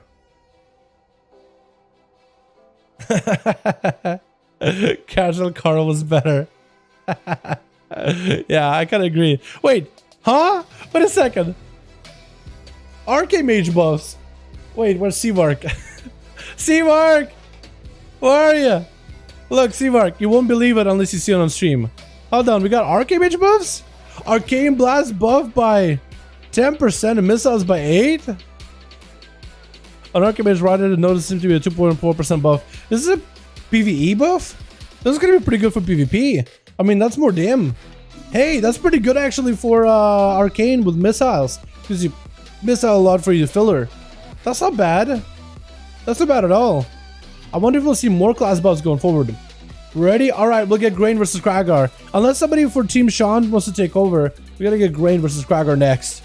I think Kraken's gonna get to play a lot, dude. Arcane, I know, right? That's gonna be super scary or god. Dude, I mean, the Arcane Blast will be part of your burst. That's a pretty decent buff for Arcane Blast. That'll be pretty decent filler, but also missile filler. That's pretty good too. Good check the questions above for me. Solar, how you doing, my man? Which stroke spec has been the most consistent for PvP throughout patches expansions? I think it's sub. Yeah, probably would be sub. I'd say sub is generally the PvP spec, or it's deemed by the rogue community as the PvP spec, with its crowd control with Shadow Blades. I mean, not Shadow Blades, Shadow Dance. It gives you access to saps, it gives you access to cheap shots, it gives you access to a lot of your crowd control tools. So yeah, it generally is the better PvP spec on average. But right now, Outlaw is doing pretty well too, because it also got plenty of crowd control itself, sustained damage, huge cooldown reduction, survivability, and such a burst meta is pretty big. Heldbrock, how you doing by the way, my guy? Hope you're having a good one. So I'm locked on the left. That's all good, Psycho. That's all good. If somebody wants to put a second group together in a horde, grab some of those boys from Team Psycho's team. You guys are more than welcome to them. Yo, let's get another one going, boys. We got a big 12-hour arena, so hopefully we won't have like we don't got monks tonight, so interesting. Missing somebody on team 2, but hopefully we get him back in. Switch. We got ourselves Anton, but Don first up over for the team 1. Looks like Alonia. That's gonna be a challenger first. Anton just kind of chilling behind or chilling by this corner area right here. I love the full set mog, the full red. It's going to be walking into Alonia with a full death advance, just immuning the Ursos. Looks like stunner to Alonia. Anton, but downside is not looking that good. It's going to have to go for as much self-healing as possible. Alonia is seeing the army of the dead attack and popping thorns pretty early on. Anton is just going to let these pets chase after the feral druid together with the dark transformation A-bomb pet. As Antobadon breaks out of that stun together with a IBF, just trying to see if it can avoid the resonance trinket. Anton Dropping in the big A-bomb, dropping in more pets as Alonia just charges out to get some bleeds and puts some pressure. Quick grip, trying to keep Alonia away from the pillar. Alonia, being a feral druid, can break out of slows, can break out of any roots. Every time the power shift, whenever they shift out of cat form or shift into a form, every time they shift, they're able to keep themselves moving, keep themselves afloat. So for Anton, it's going to be quite difficult to catch up after Alonia, but hopefully we'll be able to see more of an even fight between the two. Alonia get hit with a stun. Pet is going for drag transformation. Full A-bomb limb is up. Alonia could be in a bit of trouble. Gonna be tricky for Anton as Alonia trying to see if he can shut him down stun, but the pet is gonna be a wall right now as Alonia trying to see if he can reduce as much damage as possible. Shut him out for a second. It's a short stun onto but not at low health whatsoever. Actually might be able to make an escape. The regrowth to follow as the pets are gonna be surrounding him. The ghouls that continue to claw at him. Is it gonna be enough to survive here? This is gonna be a Reju with a Swift Man as Anton got himself full flesh cut behind the pillar. Alonia tried to go for a flesh cut as well, but Anton does have a quick interrupt, does advance to keep himself away from the Ursols. And so far, my goodness, Anton just turned around so much damage versus Alonia there. I am surprised the Feral lived. Just regrowth and a rejuve and a swift bed. I honestly thought those pets might just have you and do you in, but apparently not. Well, it's one advantage for Anton is a lot of those cooldowns, except for like Grippy Hand, the A-bomb limb, a lot of them are fairly short CDs. Big bleeds out for Alonia, committing a lot of damage for Anton. Anton with the AMS is going to use a lot of that runic power that he builds out from those thorns for death strikes back to back, but he's super low in health. Death back in the last second as he got no health to really work with. That's going to use pet empowered. Stun into Alonia. Maybe he goes in for even more damage. He got himself a little bit more runic power. IBF coming back up very, very soon. Army of the Dead joining in. Let's go maybe for a grip versus Alonia. Keep him away from Pillar. Does go for a grip the last second. Bear for Alonia for a second as Anton continues to put pressure towards Alonia. Does he get him in? That's gonna be the best joining in. Oh, the execute comes out. I can't believe Anton lived it. That is a feral druid with full bleeds. Okay, there's no way you're gonna survive a second druid, but that execute at the end with that Soul Reaper is so clutch. He was able to build it up for his tier set. Anton, there's no way you're gonna survive a second feral. Not Papa come back. There's no way. What a death knight. I know, right? Yo, what's up, dude? What's up? What a death knight indeed. Kronks are going to be up next for that team 2 versus Papa, an outlaw rogue. Are those swords? Those are swords. Wait, why do they look so weird? They look like daggers, like a Tauren dagger. Gouge quickly onto Papa. Does get himself a slice and dice rolling. Kidney shot to fall over. Wait, did he slice and dice and then mark for death kidney shot? Or I don't understand. I don't even understand. Or maybe, no. He kidney shotted while the buff he had gave him free slice and dice. I was gonna say for a second, like, it doesn't really make sense to my head. Like, wait, how did your compo and spending just go just now? The outlaw rogue in me just started getting super technical there. Skrongs are trying to keep the pressure rolling onto Papa. It's gonna Papa with a quick charge. Skull bash with a maim, locking down Krongzu. Gonna be a trinket out of the rogue though. Get a shot into Papa as they're in bear form. Krongzu does drop down the resonance trinket on him. He's gonna explode, but the Barkskin is in the bear form is gonna keep him plenty healthy. Krongzu trying to see if he might be able to stay next to Papa. He's kind of trying to keep that 8-yard range to him. With acrobatic strikes, you don't necessarily have to be in the melee range of the enemy. You can kind of be like a small distance away from them and still able to do damage and build comp points. Vanish with the flesh cut for Krongzu as he gives himself a full recovery there. Grapple hook into an ambush versus Papa. I did not watch out if Krongzu is playing for a Vanish Reset Legendary or if he's playing for a Pistol Shot Legendary. Quick gouge versus Papa. I think Krongzu just hoping to catch a kidney shot onto Papa while he's in cat form. Quick maim onto the rogue with full bleeds rolling. Krongzu with a kidney shot, but looks like Papa is just gonna go into bear form immediately. He's just gonna go with the cat form, put up all the bleeds, then he's just gonna sit in bear form and let Krongzu just hit into the thick bear hide. He's literally just trying to play it as defensively as possible. Quick blade rush with an attempt to enter by Krongzu. Seeing Papa in the cat form is gonna throw him in a kidney shot. Or blind, probably a kidney shot after. And likely is going to get a trinket out of Papa come back. Likely going to get a trinket immediately. Cheap shot. He's going to trigger that cheap shot with a quick maim onto Krongzu. Trying to see if he can set up some bleeds. It's also going to be the resolve trinket. Potentially Krongzu could escape. It looks like it's going to explode as Papa rotates stun after stun into this rogue. Quick gouge onto the feral as thorns are up and Krongzu looking to separate away from the cat as fast as possible. He just needs a few more calm points. Might be able to go for a vanish potentially. Does go for a vanish but does die to this bleeds either way. That was actually so clutch there. That vanish, man, almost did it. Almost was able to do it. Embargo is going to be up next. How do I sign up, Frederick? LFG. Check LFG. You guys are more than welcome to join in. Embargo up next versus Papa. So far, Papa is just eating these rogues for dinner. And Embargo might be the second meal due to the second serving, or he might be the one to shut down the Feral and lead his team to glory. Because Naze and Kraken need the chance to play, and Papa just doesn't let him do anything at all. Well, that would be super unfortunate. Embargo with a cheap shot versus Papa. Looks like he's just going to go for a little bit of a slower go. Needs to break through the flesh cap. Thorns up on the Feral. He doesn't want to touch the Feral at all while it's up. Papa looking to chase after Embargo. If possible, just try to get some brutal slashes in it. Embargo just going in for pistol shots from range. I think pistol shots still do damage to you through thorns, actually. Cloak of Shadows could potentially be... Oh, I was gonna say Cyclone instead of Cloak of Shadows. It's almost like I told what for Embargo to do, or what I would do in that situation, is Cloak of Shadows for the Cyclone. Oh no, I'm literally got my dude. Why am I like in Outer Rogue mode right now? I'm like been super critical of these boys' gameplay. Tell them what to do. Gonna be Papa trying to see if he might be able to stay in bear form, save off the damage versus Embargo. And I think he's just waiting until he can get himself a full kit shot. Gonna be a bar skin pretty early versus Embargo. Got himself a lot of healing rolling in as well. Embargo trying to see if he can break through the tough bear exterior. Gonna be Papa with a shot mode. It does get himself a balance versus Embargo. Quick blind onto the Feral Druid. Does have a trinket come back up very soon. Does he burn a trinket to get a surprise go versus Embargo or not? Gouge? I don't know if Embargo can go for a kid shot just now. I don't think he can yet. I think it's going to be DR'd. Evasion out for the rogue, and Papa is not going to go for a stun or anything versus Embargo until he knows that evasion is gone. Try to see if he can sprint away and maybe catch himself a stealth reset. Unless Embargo does get the spike back up into Papa, generates on the calm points, making sure that Papa does not get himself a proper reset. And the rogue got to be very, very careful. Kidda shot has to burn his Kidda shots into a bear form, which is super, extremely unfortunate. Papa just has such a big defensive value out of that bear form with a stun. It's a lot better than getting hit with a stun. It's a Feral Druid, which basically means near death. Embargo exploded on the resident chicken. Big blaze rolling in. Vanisher out of Embargo. Does he have himself maybe a flesh gun? Is going to burn himself. Warlock House to just give himself a bit more survivability. Doesn't really have much to work with here. No Vanisher, nothing. Doesn't have evasion either. Try to see if he can separate from the Feral, maybe interrupt the flesh cap. Does get to interrupted, but I think Papa went for a trinket. I'm not really sure why. Was there a gouge maybe? But Papa does end up devouring yet another rogue, with Naze going to be up next as an Affliction Warlock. And so far, maybe it's going to be a Papa 1v4, 1v5, potentially, possibly. Actually, it would be 1v5 because he was able to take down the Death Knight. But should that count? Should that count? Why is Kraken getting rooted, by the way? What did he do? I think these guys might know one another.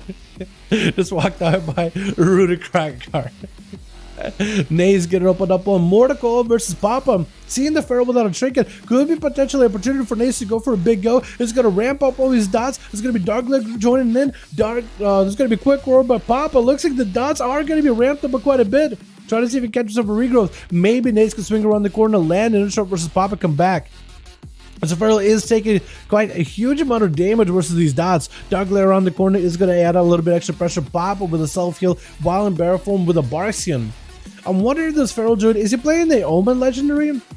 Is he playing Tanky Lego? I can't even tell, honestly. He's going to try to see if he can put some pressure versus Naze. Full beats are up in the cat form. Does get a Skull Bash for a second. Naze with a Dark Bag, but that Dark Bag got burned through very, very quickly as this Blaze just absolutely devoured that shield. That's going to be a port for Naze. Trying to keep the pressure versus Papa. Just trying to get the dots rolling in. Mortical to follow. And does have line of sight. Maybe Naze can make something work here. Maybe Naze can potentially make a play. Fiorn to Papa come back. Destiny Bull getting set up. Malefic Rapture trying to see if he can load him up. It's going to be Papa interrupting him right now. Naze could potentially still have himself a big drain around the corner. Maybe he could port on top of Papa. Is going to go for a flesh cut. Could potentially build up a bit of damage. He does have a big drain ready to go. He just needs a line of sight of the Feral in order to make it happen. The Feral with all those dots rolling in. Stun around the corner, does avoid it. Leaping in towards the Warlock. Quick maim to follow. He's just going to drop a Resident Trinket on him. He knows he's just going to die. Force up. It looks like Papa in his hubris side. He was just going to end up taking him out quite cleanly. But looks like Naze was at least quick on the draw. Try to go for a flesh cap. Naze is still gets the opportunity to play. Even though that is his Revelries. Doing 50% less damage. 50% less healing. At least an opportunity for him to maybe do something, anything. Put some sort of dots on Papa. It looks like Krager is going to see if he can charge around the corner. He's the last one who can potentially shut down this Feral. Got himself a trinket for that CC with a banner. Might be able to give himself an opportunity to keep himself mobility. It's going to be a leap around the corner. That's going to slow once Papa come back. And it's going to be raging blows trying to catch him back up towards the Feral. Wall rotating, but Papa as they do have Barskin rolling in. Maybe he can turn around some damage. It's going to go for a big blade. Krager needs some breakthrough. Flash is going to be a blade storm. So Papa can't even go for a full stun. Full CC onto Krager just yet. Flash cut for around the corner for Krager as he sees his bleeds rolling in. And he might just have to mount back up if he wants to catch up back to the Feral. Or is he just going to stand still? Maybe he's waiting for the Feral? I think he's waiting for the Feral to make a move. Maybe, possibly. But it might not be. Or maybe try to see if he can mount up, but it's still stuck in combat somehow. Feral is going to try to see if he can sneak around him. Krager knows what to expect. He does see the days that's going to be stunned to follow. Full beats are up. Krager is going to try to see if he gets some souls under the Feral. It's going to be full reckless matter rolling in. It's not just a proc, it's reckless. It could be potentially real recklessness now. Maybe, yeah, Enraged Regeneration coming out, trying to see if he can catch up to Papa, but Papa's just gonna avoid him like the plague, leaping around the corner. It's gonna be a quick stun to Krager as he does get himself a reset or a Shadow Melt. It's gonna be Krager get himself the Reckless Abandon procs in order to give himself more raging blows or crushing blows in order to catch back up to the Feral. Quick fear around the corner. The Feral does choose to trick that out of it, trying to see if he can stay ahead of Krager as best as possible. Papa just trying to keep the Moonfires rolling to build some calm points. Charge around the corner for Krager. Does himself Reckless Abandon very, very soon. Tricky come back up in 30 seconds. Papa is actually drained on all defenses. Maybe Barskin could be back up very, very soon. Does himself big go right here. Could potentially go with the Feral Frenzy, Tiger's Fury. Krager hit with the maim. Doesn't have anything. It's going to be huge burst. Unless he goes maybe for a defense right here. Maybe he can survive in the last second. It's going to be ridden for a moment. Maybe he goes for a Grandly Cry. Does give him plenty of health to work with. It's going to be Thorns by the Feral. Krager is very, very careful which abilities he uses while the Feral has Thorns rolling. Disarm on the kid. He cannot really disarm his claws, but might as well just something better than nothing.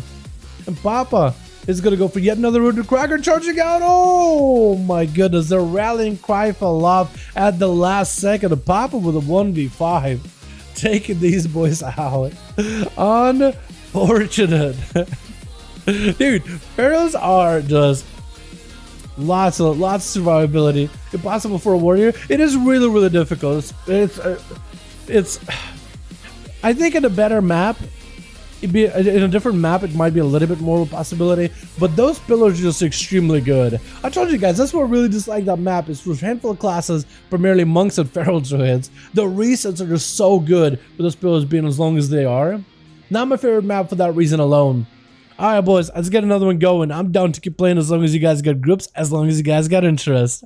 I'm enjoying these overall, dude. We have to have at least one feral 1v5 in there, dude, right? We just have to. There's usually one class every single season, every single expansion that's just absolutely brutal, and that would be the one to do it. Grain, ready to go? Krager, let me know when you're ready. Yes, to Kargara. Group yes. Alright, sign up if you guys want to join the groups in LG. Krager, got one more ready to go, boys. If y'all want to join in, more welcome to you, boys. More than welcome to join in, your boy Krager. Hell yeah. See Krager the group, big fan? Yeah, dude, hell yeah. Down, what do you think of a full geared outlook could beat a fully geared sub-rogue? Yes, I think they can. It really depends on how both of them play. I think a sub-rogue has a lot of control, and yeah, a sub-rogue has a lot of control.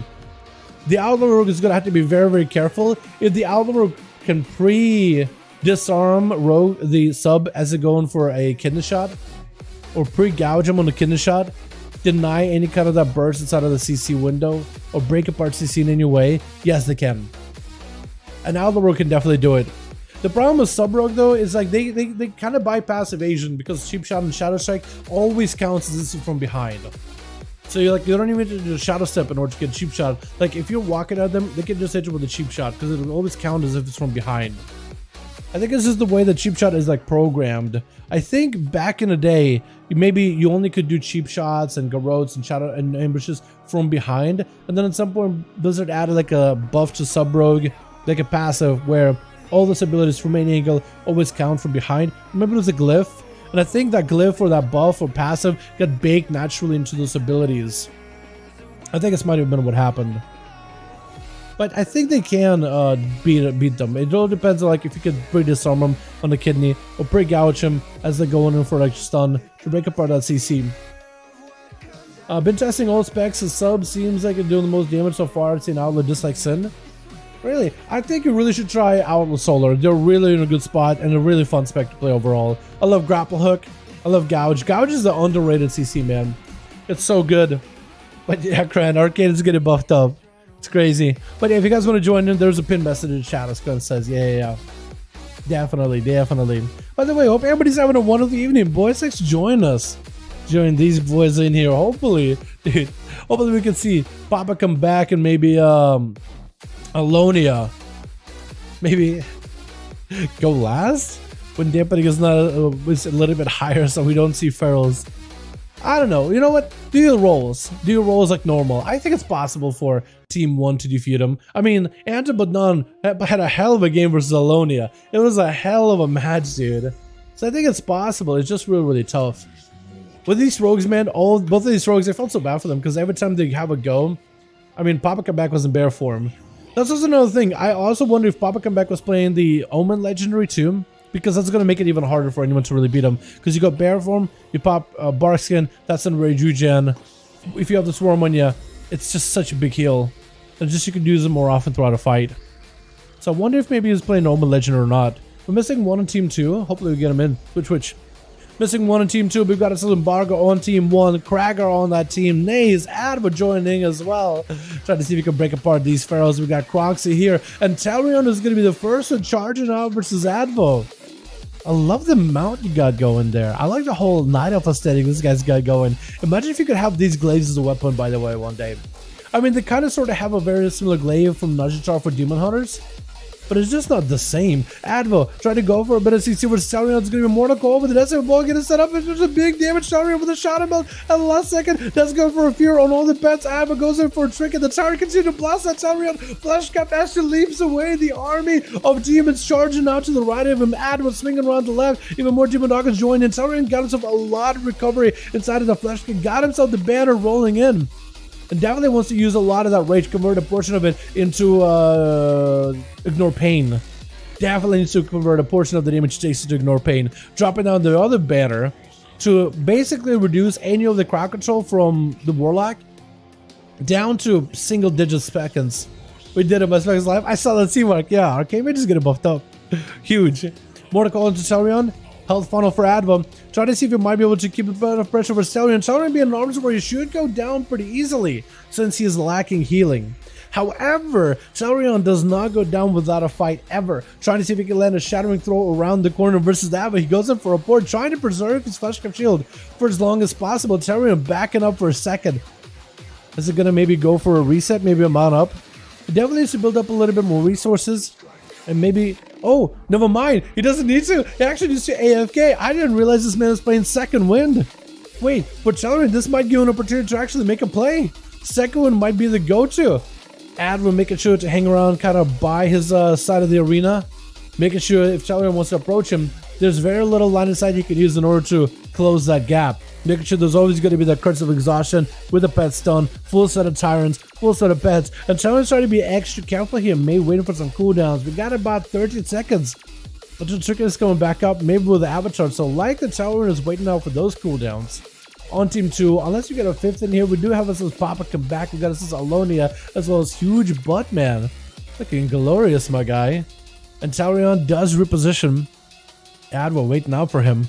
Even dismounted, making sure to hit him with a Curse of Exhaustion immediately, sending out the Demon Doggos pronto. That's going to be the Obelisk, and looks at Talrion does take down the Obelisk, dropping down the banner, so hopefully he can reduce some of the damage coming out from Adva of some of the CC. Mortical is super short, can't go for a fear on all these pets. Looks like Adva is out in the open, all the pets are up and running, but they're all just left. Parry up for Talrion, trying to reduce as much damage as possible. Shadow Melt for last second, just trying to stay, give himself a bit of opportunity to have a go here, just with the Shadow Melt, just trying to avoid it. He casts for like a second or two. Avatar on Talrion. Try to see if he can get himself a Flash Cap. Will not be able to get a fresh one as Adva does go for an interrupt. So Talrion will not be able to utilize his Second Wind. If only he saved Shadow Melt for this opportunity specifically. This is going to be stunned around the corner. Adva with the Demon Doggers. Talrion with a Reflect. But I think the pets might just do him in. That's going to be yet another CC out of Adva. At least trying to go for a curse, I think. Talrion try to see if he can swing around the pets. Banner is up. Maybe can generate a little bit of a rage to establish an Ignore Pain. Reduce some of the damage he's taken.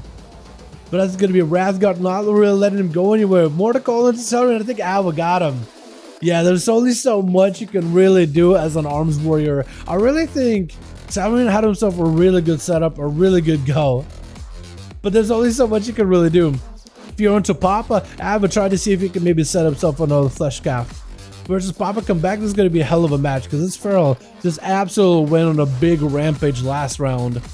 Going for immediate skull bash versus Advo. Warlock wall coming down really early for Advo as Papa does go in for his tier set. Massive cosmic bleed rolling in on the lock, sending out more demon doggos. He definitely needs to go for a bit of CC versus Papa to set even more pets up and running. That's going to be a main much Advo. He's going to go for a stun versus Papa. Try to walk out of that resonance trinket, but it's still going to explode right next to him.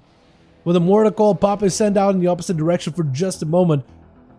But he's going to be able to get back right on top of Advo immediately. Yet another interrupt. Advo needs some kind of CC chain versus the Feral if they want to be able to have a play. Let's go to the pet, get some bleeds up and running. Trick it out of Papa as he says that fear for just a few seconds. This is going to go for a main versus Advo with a bash right after. Does he have enough for a big old bite? There's going to be a stun. There's going to be Demon Doggers joining in. Advo, does he have enough CC to continue with this pressure rolling? Maybe a mortar call versus Papa. Looks like he doesn't have the mortar call, but it's going to be bare. 4 full pets are up. The Feral is going to take a lot of damage unless he has a Shadow Meld.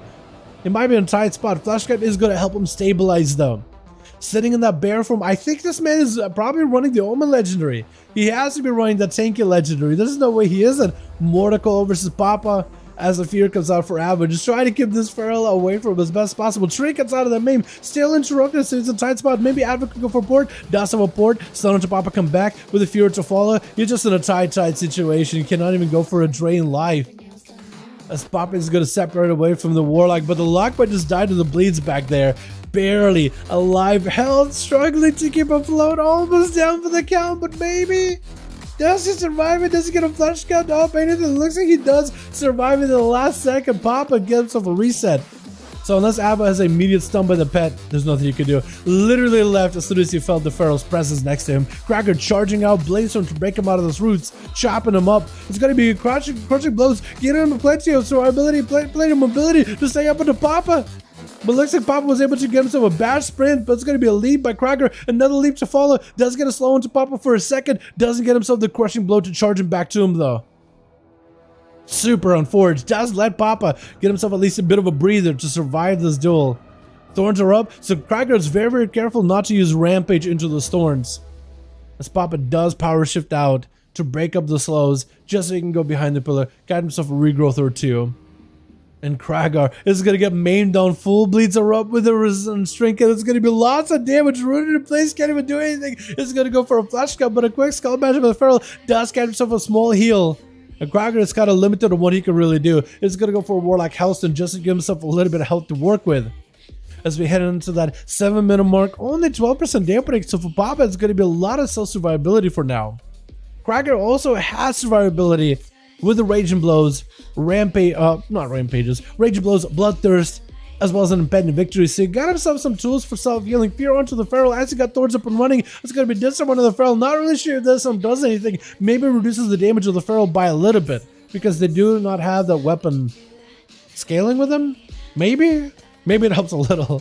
I don't even know. Maimon to Kragar, potentially big bleeds out of Papa. Looks like he's just going to go for a rooted to Kragar, just letting the bleeds and the dodge do work while the warrior is separated. A quick charge by Kragar. Zerkeration out of that roar. Trying to see if he can leap towards Papa. Unless he can get himself the reckless abandon with those charges, there's only so much you can really do. Quick interrupt. Pummels around the corner as Kragar just trying to build up a little bit more rage. Trying to keep himself alive and afloat for this duel. Papa with another maim. Does he have another burst go? No, it looks like he's just going to go for some bleeds versus Kragar. Just go for a bit of a reset.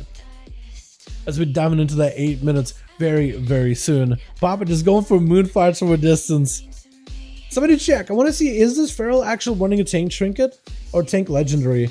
I feel like he is running a tanky Lego, because that's going to be a hell of a match for Kragar to fight through, as well as Naza Krongzu. And if Aloni is also running the tanky Lego, that's going to make it even harder for anybody to really beat these Ferals. It looks like Papa just got himself a bit of a reset. Kragar, I think, just waiting for coolness, maybe? I think Kragar just kind of waiting out. Maybe he's waiting to use all the abilities All at once was Papa, trying to get himself an opportunity. Slow, banners up. It was going to be Reckless Abandon. Blazed him for a second. Has a squash and blows to catch up to the Feral. Feral looks like he's going to be able to dip behind the pillar. Flesh cut up for Krager. The Feral is just going to let him build that up fully. And the banner should be going down sometime soonish. Krager with a leap around the corner. Raging blows back to back. Does get a charge. Has going to be Berserker Rage to break him out of that roar. Bash by Papa is going to go for a cycle. Not much Krager can really do about it. That's going to be a couple of regrowths for the Feral as it goes in for a full reset. But he doesn't catch a re-stealth.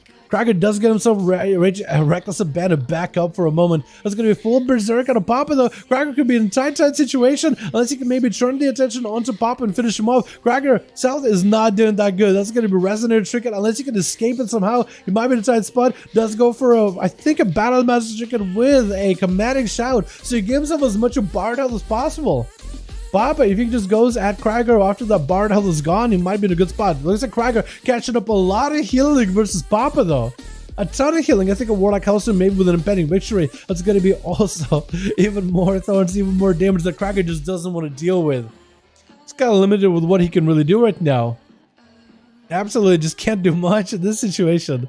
This Papa, it's not really trying to go for a stun. Krager does have a Blaze Stone for it. But again, just limited on what he can really do. Bash around the corner, no trinket.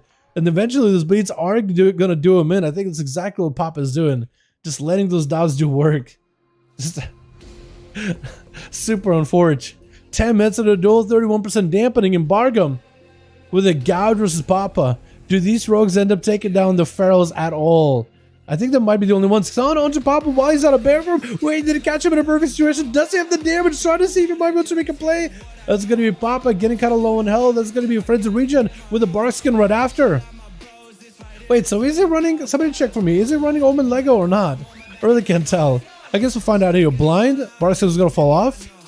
Yes, he get a heal. He does. So he is playing the tank Lego. That is 100% confirmed at that point. Gotcha to Papa. Embargo, is he going to go for a kidney shot? Looks like he is going to lock down. Papa come back either way. Did Papa get his emergency healing rolling though? Does he still have emergency friends of regen? He might. Roar into the rogue. That's going to be tricky. Does get an interrupt. That's going to be quick maim. Papa maybe get a turn around. He's going to get some bleeds versus Bargo and try to see if he can escape the rogue as soon as possible. The rogue goes in for a grapple hook but kind of goes to the side instead. Get that druid? I know. Hopefully we'll see if Bargo can. Let's see if Bargo can get that druid. Bargo is playing the pistol shot build. So if you can maybe lock down Papa in a spot out of bear form with a kidney shot, then go for a couple of spikes, get a couple of finishers, make sure it's between the eyes. Pistol, he might just be able to do it. He could potentially do it. Especially if you get his seal set proccing a lot. Try to see if you can just slice and dice through a thick bear hide. Bash by Papa, that's going to be evasion by Embargo. Looks like maybe he's just going to go for a reset. Go for a re-stealth on a sap. Looks like it's exactly what he's going to do. Interesting. Ambush. I'm trying to figure out why he went for full reset with a kidney shot like that. With a stealth. Maybe he has a plan. Bash by Papa. Nothing a rogue can really do about that. And Papa is going to be allowed to get a full flesh cup while in bear form. Yeah, the Lego's natural order as well. Okay, I keep calling it Omen, but it's natural order. Yeah, it's something I'm going to need to remember then. I keep calling the Omen legendary, but I think it's actually a Boomkin Lego, the Omen Lego. Or a Feral Druid Lego. Natural order as well. It is so strong. Because Blizzard did try nerfing Friends of Regen a couple of times. But that bear form bark skin just gives you more of them. So it just lets Papa to survive so much onslaught and then have a big turnaround versus the rogue once he has no trinket. There's only so much you can really do. That big blade just taking him out. Nade's going to be up next. Try to see if he can go for a stun into Papa. And try to see if he can load him up full of dots. As a Warlock, especially as the build that Nade is running, it might be a tough match. Going to be a trinket pretty early on by Papa on that Mortal Coil. Nade's dropping that Dark back really early. Does get a fear onto Papa. Load him up full of dots. It's going to be a full burst ready to go. Does he extend those dots? He does extend those dots with the Dark Glare. And Papa, I think, was able to remove the Agony off of him. He should be able to cleanse it every single time the Agony is up. Nade's trying to see if he can push in. Maybe he can get some damage to Papa. Needs to get some sort of a slow on the Feral. It's going to be impossible to get a slow on the Feral, though. Cyclone around the corner is Papa looking for the regrowths. I think the Dark Glare and the dots are actually doing a bit of damage, though. But Papa, with another Friends of Regen, does give himself a little bit more survivability. Nade needs to make sure he gets a full line of sight. Get a couple of small effort captures. Go for that Necrolord go. It's going to be really tough with the Feral Druid who got so much CC for you. And Naze is bleeding out profusely. I don't even know this man will be able to live to see his own burst. This man needs something. He's going to pop a wall as well as a Warlock Hellstone. His Legend is using everything he can to survive. As Papa just running circles around the guy spamming Moonfire at him. That is so rough. Naze does have some defensive returning little by little. But we get into that higher dampening. Eventually, Papa just looking to maybe go for a couple of Rigos back behind the pillar. Naze is going to have a hell of a play with perfect CC. If anything, Papa at least does not have a trinket. Naze Papa the defense really early. Papa is actually deterred. I was going to say not deterred. It looked like the Feral was going to commit, but he's just going to go for a couple bleeds. Oh, I think he was going to try to cheese out Naze. Put some dots, put him in a root. Wait, does Naze still down to dots anyway? I think he still might go down. No. Oh, my. Papa just doing these boys dirty. What is going on? He killed everyone last game though. He did. Yeah, this Feral is kind of nuts. Krongzu, is he going to be the last one, man?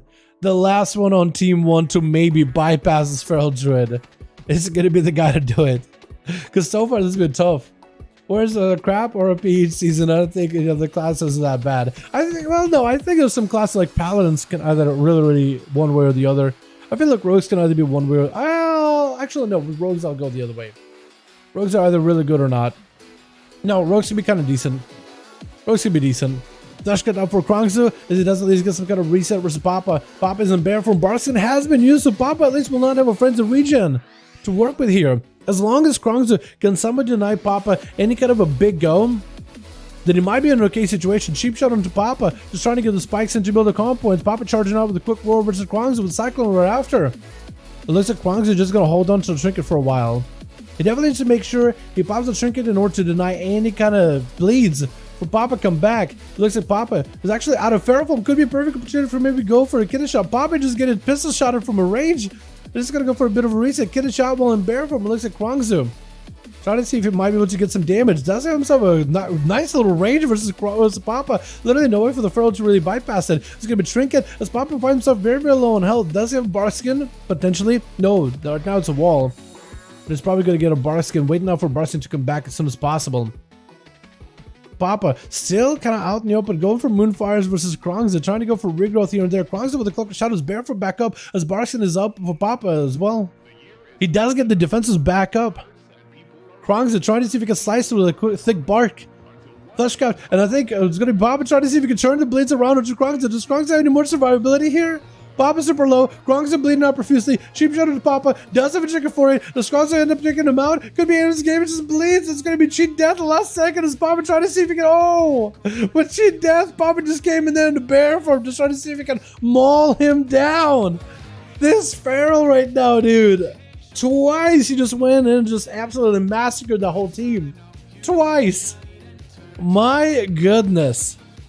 Well, I guess we could go again if you guys want. Grain didn't get like a full 5-man team.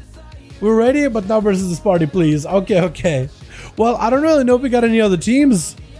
That's a problem. Cracker, I definitely would have give you guys other teams, but Sean had a team. But then he bailed, and a lot of the dudes on his team, it looks like, logged off as well. Grain is the only one that has a team right now. Maybe Grain could open up and maybe get some bit of more variety for the group. Because Fassel didn't really get to play much. I want to give Fassel an opportunity to play. Maybe we could rotate some of these cats out of the game for now. Get some new bodies in here, yeah? Because it is kind of nuts. I mean, that Omen Legendary is super, super strong. So Boring Man got a little running for the past 10 minutes. That is true. That is something that's expected from Feral gameplay too. Not only is it good survivability, but it's also incredibly good mobility with power shifting. Like, sometimes like the arenas give you the advantage, but that arena I feel like kind of sort of, I guess that arena kind of benefits mobile classes. I guess. I want to play too, but the cats, like, put the cats in cages and it will be dead. Perhaps, maybe, yeah. It depends how Grain wants to do it. If Grain wants to be like, yo, Ferals, could you rotate you guys out for somebody new, someone different? It's really up to him, though. I know the Kraken doesn't want to play against Ferals again. I don't blame him either.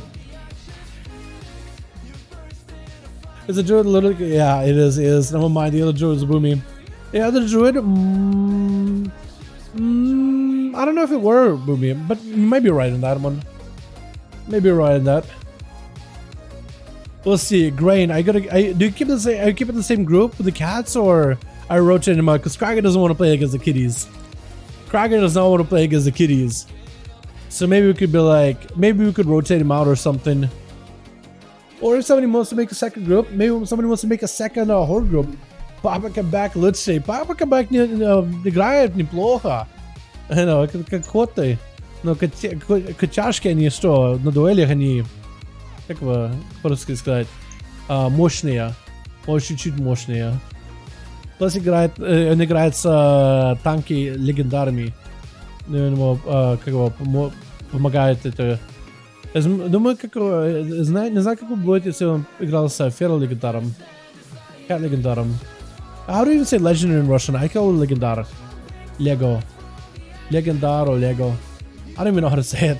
But basically told Maxim, yeah, Pharaoh's a really good Papa. He said Papa comeback Ryu is best. Said he's really good. Don't get me wrong, Pharaoh's generally really good in duels. Plus he's also playing a tanky Lego. I'm not a big fan of tanky Legos. I feel like if anything in Shadowlands, I feel like some Legos are interesting, but I've never really was a huge fan of tank Lego. 4 out of 5 in Alliance, you have somebody, what's up? Trying to put a group together, boys. Wait, are you Grain or do I have you added? Never mind. What's up, dude? Do I have you added in reality? Are you Grain or are you somebody else? How many have you added? I think I should add you because you join these duels pretty often. Or often enough. We'll see if we can get another group going, boys. Have Papa only. Wait, did Papa leave? Have Papa as the only Pharaoh? Or...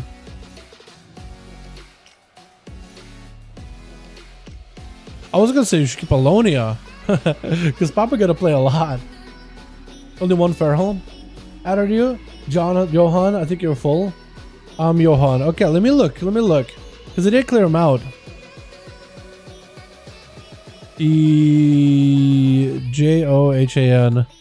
Try to add me again. Unless you tried to add me before. Hold on. It's Johan. Johan. Johan. A full group with a new rogue?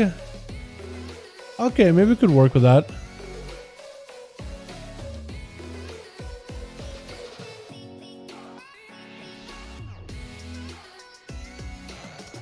I'm trying to be very careful because I know I missed people before, so I'm going really slow, one by one. Maxim, I like how you can see the Russian letters. Yeoman. Yeoman. Yeoman. Let me just go a couple of declines at the top. Maybe I need to clear out these up here. Maybe it's a request. Maybe it's filled up on that front. Try again. Dalaran hashtag 1340. Maybe that'll work. Try it again. It's called. Did I really? Oh no. Hold on. So it's Johan. Did I really? It's not Yeoman, was it? It's not Joe Man, right? How did it scroll past here? I'm not blind, chat. I'm looking for the letter J. Johan. Okay, I did scroll past you. You're right. I don't do it on purpose. I really don't. I'm so sorry. But I got you added now. Hold on, let me tag you up too. Just because you guys have a bunch of different names, you'll have one name on chat, one name in game, one name in reality. So whatever I could use to, whatever I use tags in order to note. All the any kind of tags I add. Sub, dude, what's up from streams. Smiley face. Cool. So Great at least did drop one feral druid. So Cracker, we could maybe go again, but he did drop one kitty. He did drop one kitty. And they did pick up a rogue. And hopefully the rest of the team too will be able to at least get or Team Grain will get a chance to play. Maybe they'll put the feral as a cleanup squad at the very end. So when it comes to higher dampening, maybe they'll be able to. Oh, Gloosh, I remember him, which just means like backwoods. I don't really, man, Woods? I could call him Woods. I guess I should call him Woods because I called him Gloosh.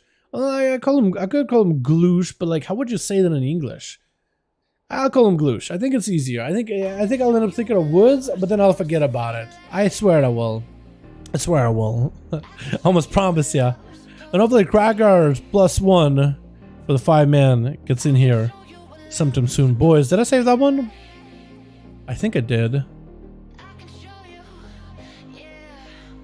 Alrighty, boys. The idiot +1. There we go. Sua, BM Hunter joined in. Let's go. Maybe BM Hunter will be able to hunt down a kitty. And I don't know if they'll have Papa come back go last, or maybe they'll do a normal roll. But hopefully we'll want to have like a... I love watching us play, but hopefully we won't have a Pharaoh just going for a big old rampage. Hopefully more boys in Team 2 will get a chance to play with Twitch. Is better to put it. We got ourselves Team 2 Galush, which means backwoods in Russian, but I just call him by the Russian name Galush. Gonna be first out for Zadvo. Gonna be immediate stun by the pet with the Falgar, dropping in the Tyrant. That's gonna be quick get a shot by Galush, surrounded by the pets. Tyrant blasting him out. Gonna be cloak and evasion as Galush is destroying to almost immune all the damage from all his pets. Avocel dipping real low with a madman execute eviscerate. More to call into Galush. Does go for a smoke bomb with a trick in the last second. Does go for a shadow step interrupt versus Advo. And Galush is still in there with all the pets surrounding him. Just went in all go in. Advo no health whatsoever. Oh, the rogue does go back in with a shadow strike. Time to take him out. Quick blind onto Kragar. Actually trinketed something. I'm thinking maybe it was a kidney shot or a cheap shot. Maybe Galush saw Kragar charge out, hit him with a quick stun. Kragar trinkets it with a blind to follow as Galush does find himself a bit of a reset. Kragar leaping now, trying to see if he can find the rogue, but the rogue was really closely hugging the pillar. On Team 2, we got us as Kragar is going to be up next. We got Embargo in the back. We got us as Krongza, and we got us as Sua coming back in. For Team 2, we got us as Huge Buttman, ready to go Facile, ready, literally on the fours, ready to charge out. Tellery in the back. We got us as Papa come back with Galush first up as a rogue. Really quick duel between him and Advo. Kragar tried to see if he might be able to back himself up away from any kind of pillars, trying not to give this rogue any opportunity to go for any line of sight. Kinesham to Kragar just got forced out to fight this rogue. Galush going in for mad viscers back to back, getting Kragar critically low. Gonna be a quick heal by Kragar, but it does get burned through very quickly as Galush is getting mad executes, mad eviscerates, mad crits. Kragar disarmed, has a banner. Gonna go for maybe disarm, which is Galush. That's really about all he can do. Galush popping to pick up. Kragar tried to see if he could stop Galush from going for a reset. Nice shadow step by Galush going for a juke versus Kragar. I think he almost expected for Kragar to go for that leap, but shadow stepped as Kragar goes forward. Galush is right behind him, rounding the bend to go behind the pillar. Quick blaze stone by Kragar just to get himself out of CC. Cheap shot by Galush. Maybe Kragar has a way to reconnect with him. It's going to be the Kevin Slime keeping Galush out in combat. Definitely got a 9-minute kind of reset. It's going to be a quick leap and a charge by Kragar. Looking to not let this rogue land and escape. Shadow step by the rogue. Has evasion come back up very soon, but right as evasions come back up, Kragar does slam down both his axe and a mace, pummeling the rogue down, just turn him to liquid juice, just liquefying the guy. Man, that rogue had cooldowns coming back up in the last second. If only he had the evasion coming in then. That might have let him live. Looks like Dalaran is going aggressive, but Kragar, even through Blazer, was able just to blast Dalaran, knock down as the knife for burst comes out for Dalaran. Keep knocking Kragar down. As long as Kragar stands in the ancient abstract, he'll continue to get knocked down over and over. It'll generate more rage and more damage for Dalaran. Leaping away, gonna be Kragar through that leap, still sees a knockdown from the ancient aftershock. Dalaran tried to use the assault sheep in order to give himself mobility, yet another leap just to separate from Kragar.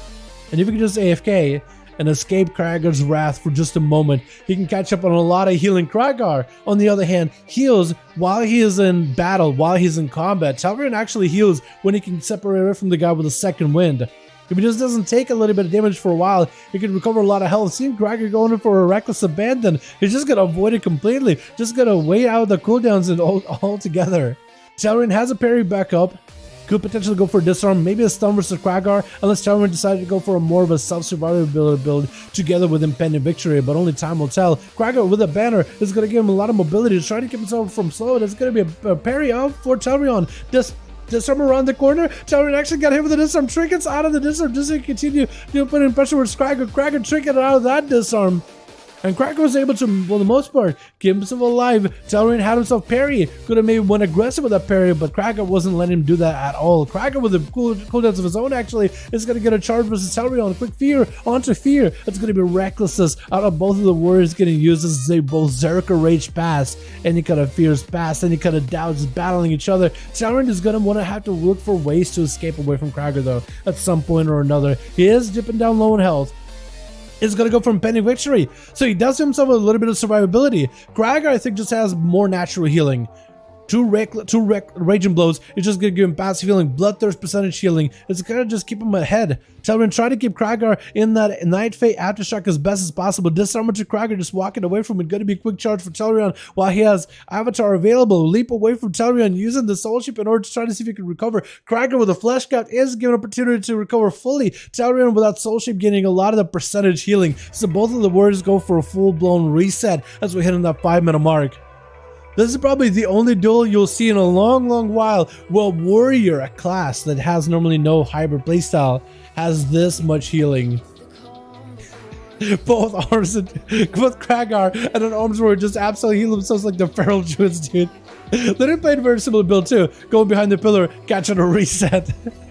Parry up for Talaran. Kragar trying to see if he can crack through tough exterior defenses. Talaran going for a leap with the Blaze to fall, trying to keep himself from slows. That's going to be Kragar getting a proc for the Reckless Abandon though, and those crushing blows are keeping him together. With Talaran is getting Talaran kind of low on health. Talaran trying to see if he can escape Kragar. Going to be a quick leap and a charge back up, but Talaran does get himself a quick impending victory, recovering a little bit of health. Kragar charging out. Those procs for Reckless Abandon are just huge. Quick disarm to try to deny Kragar any value on those Reckless Abandons.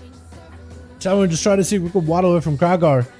But that's going to be Kevin Slime putting some pressure into Talaran. That banner, keeping Kragar alive. That's going to be a knockdown as Kragar goes for a disarm versus Talaran. That's going to be a immediate trick for the Arms Warrior. Kragar just trying to see if he can fight Talaran, but he's standing on top of the Ancient Aftershock. That's going to do damage to him. It's going to give rage to Talaran. It's going to go for a knockdown to Kragar, which is going to be mini CC from time to time. Talaran just trying to win until he can get himself parry back up very soon. Kragar and Talaran are both very low. Kragar is in an execute range. Talaran just go for it. Going to be commanding shout. Talaran trying to see if he can separate from Kragar. Kragar trying to keep the damage rolling at Talaran. If Talaran can go 6 seconds without taking damage, then he could get a lot of self-healing out of it.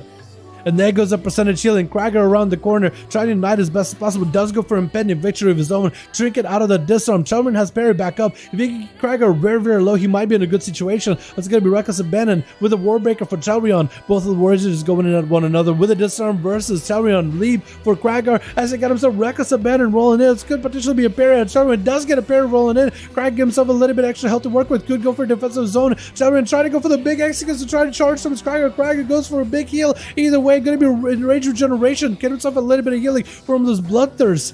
And Talaran try to use the Blaze in order to steer away from Kragar as the warrior charges back to him. Both of them just trying to keep the pressure on one another. Both of them actually got an incredible amount of healing versus one another too. Kragar trying to see if he can take some attention towards the banner. It does end up taking it out, generates a little bit of rage, and Talaran is given an opportunity to at least escape away from Kragar and get himself that percentage healing. That's the only way he's been able to muster any kind of a defense versus Kragar, is trying to go for a heal, just trying to go for those resets where Kragar is given an opportunity to flesh cut. He could at least go for a bit of a or a little bit of a reset. Talaran taking a lot of damage though versus Kragar. Trying to go for a shattering throw versus the shield. Was able to maybe get some damage in, but not too much. Talaran in a side situation though, disarmed, has reflect, not really much that reflect can do for him. Has himself a mobility while in soul shape though, so maybe can get away from Kragar. Kragar got the banner, so he's just on his tail. Talaran has a parry coming back up in 10 seconds. Crushing blows are just not doing great for him at all. Knocked down to Kragar for a second. Talaran is gonna go down as Kragar pummels him. What's up next over for the team 2 as Talaran tried his very best to avoid Kragar as best he could. Looks like it's going to be Facile up next, setting up a Demonic Gateway versus your boy Kragar, sending out the pets really early on. Kragar charging out, go for a quick interrupt versus the fear. Facile is playing out the Resolve Trinket.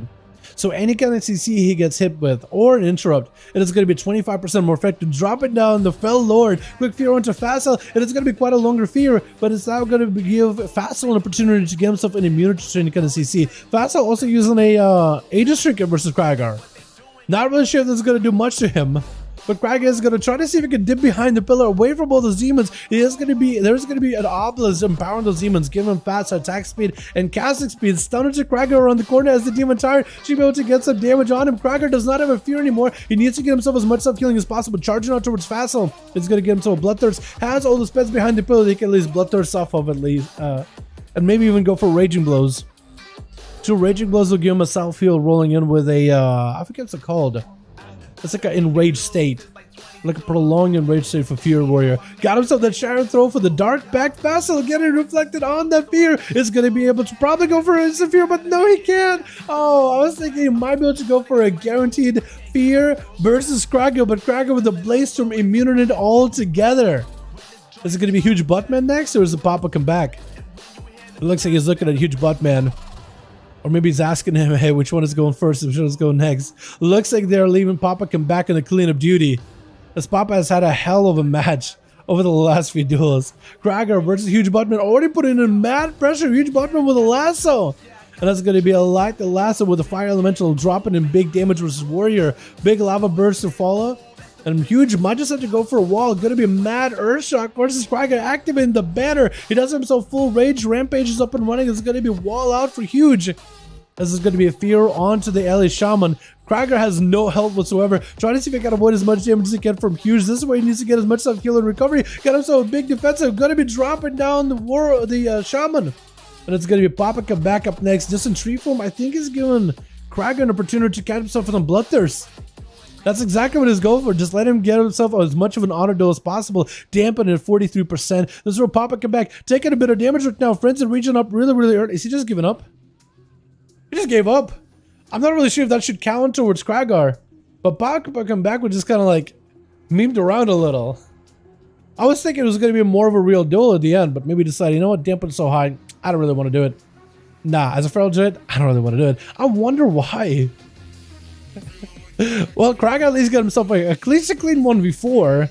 Not really sure about the fifth one, but at least a clean 1v4 for sure. Did pretty well. Hell yeah. Alright, boys, do we have another one? Do we want to go again? Or are we done for the night? Wait, Seavark, were you memeing when you said you're happy? Was that like a sarcastic, I'm so happy? Or do you think that's going to be enough to help out Arcade Mages? Because it is a lot of your sustained damage and burst damage getting amplified by quite a bit. Like Junior Big Burst and Junior Sustain with missiles, that's actually a decent amount. I just finished testing the buffs at PTR, so is it, are you actually serious, or is it like sarcasm? I can't tell. Like, are you legit excited about it? Are they actually good? Because 8% from missiles, 10% more for a blast. It's actually should be decent. It's not gonna make Arcane a Sam, but it's gonna be more smooth. Okay, that's good. That's good. Grain is ready. I don't know if Krager has a group ready to go, but I think he's trying to put them together if possible. Grain, do you want to see if maybe you can get more Alliance boys in the group? Maybe try to go for a bit of, I don't know, change up the group, or are you fine with what you got going on? It's up to you. Krager is redoing the group a little bit. It gives you an opportunity to also redo the group if you want to maybe get a bit of variety. I don't know if there's more Alliance groups or Alliance boys that want to join in. If anybody wants to join in, maybe we could do it. Maybe we could see if there's a bit more interest, a bit more variety for it. It's up to you though, fam. What do you want to do? Hey man, what's up? How you doing, my guy? Hello, chat. What's up? Down, my king. What's up, Xiao? How you doing, my man? Hope you're having a good one. But Richie's so bad. Justice. Are they really that bad? I think Retribution Paladins got really good bursts, but like besides that, yeah. But that's a good Seavark. It's good that we've seen at least some sort of buffs for classes. Missiles on level about 3.5 to 4k. On PTRs 5 to 6. Blasts are about, yeah, that's a significant upgrade. I feel like that's gonna be enough to make it a little bit better. Because like 3 of those blasts when they crit, that's gonna be some mad burst.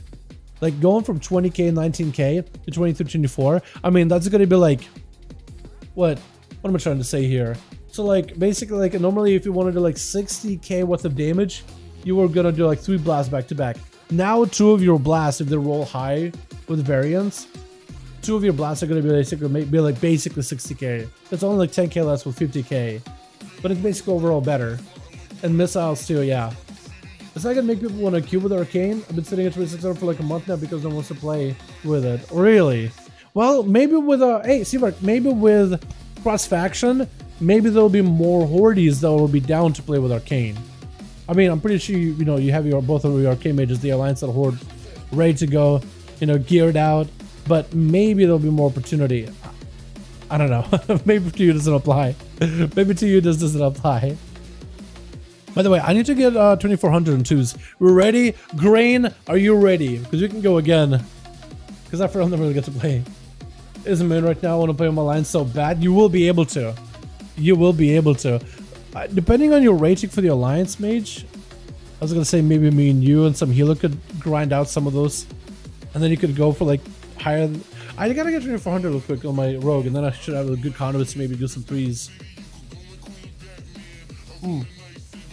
I gotta do either that or get 3K red IO score, which this weekend, depending on good as they're doing stuff.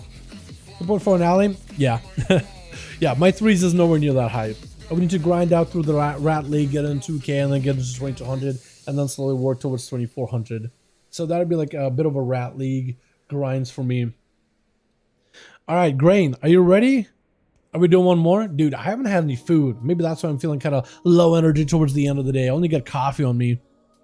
Coffee by itself could do a bit, but I need a bit of food too. Started playing out the Rogue a few days ago. Almost 402s on that. So broken, dude. Dude, yeah, it's so good.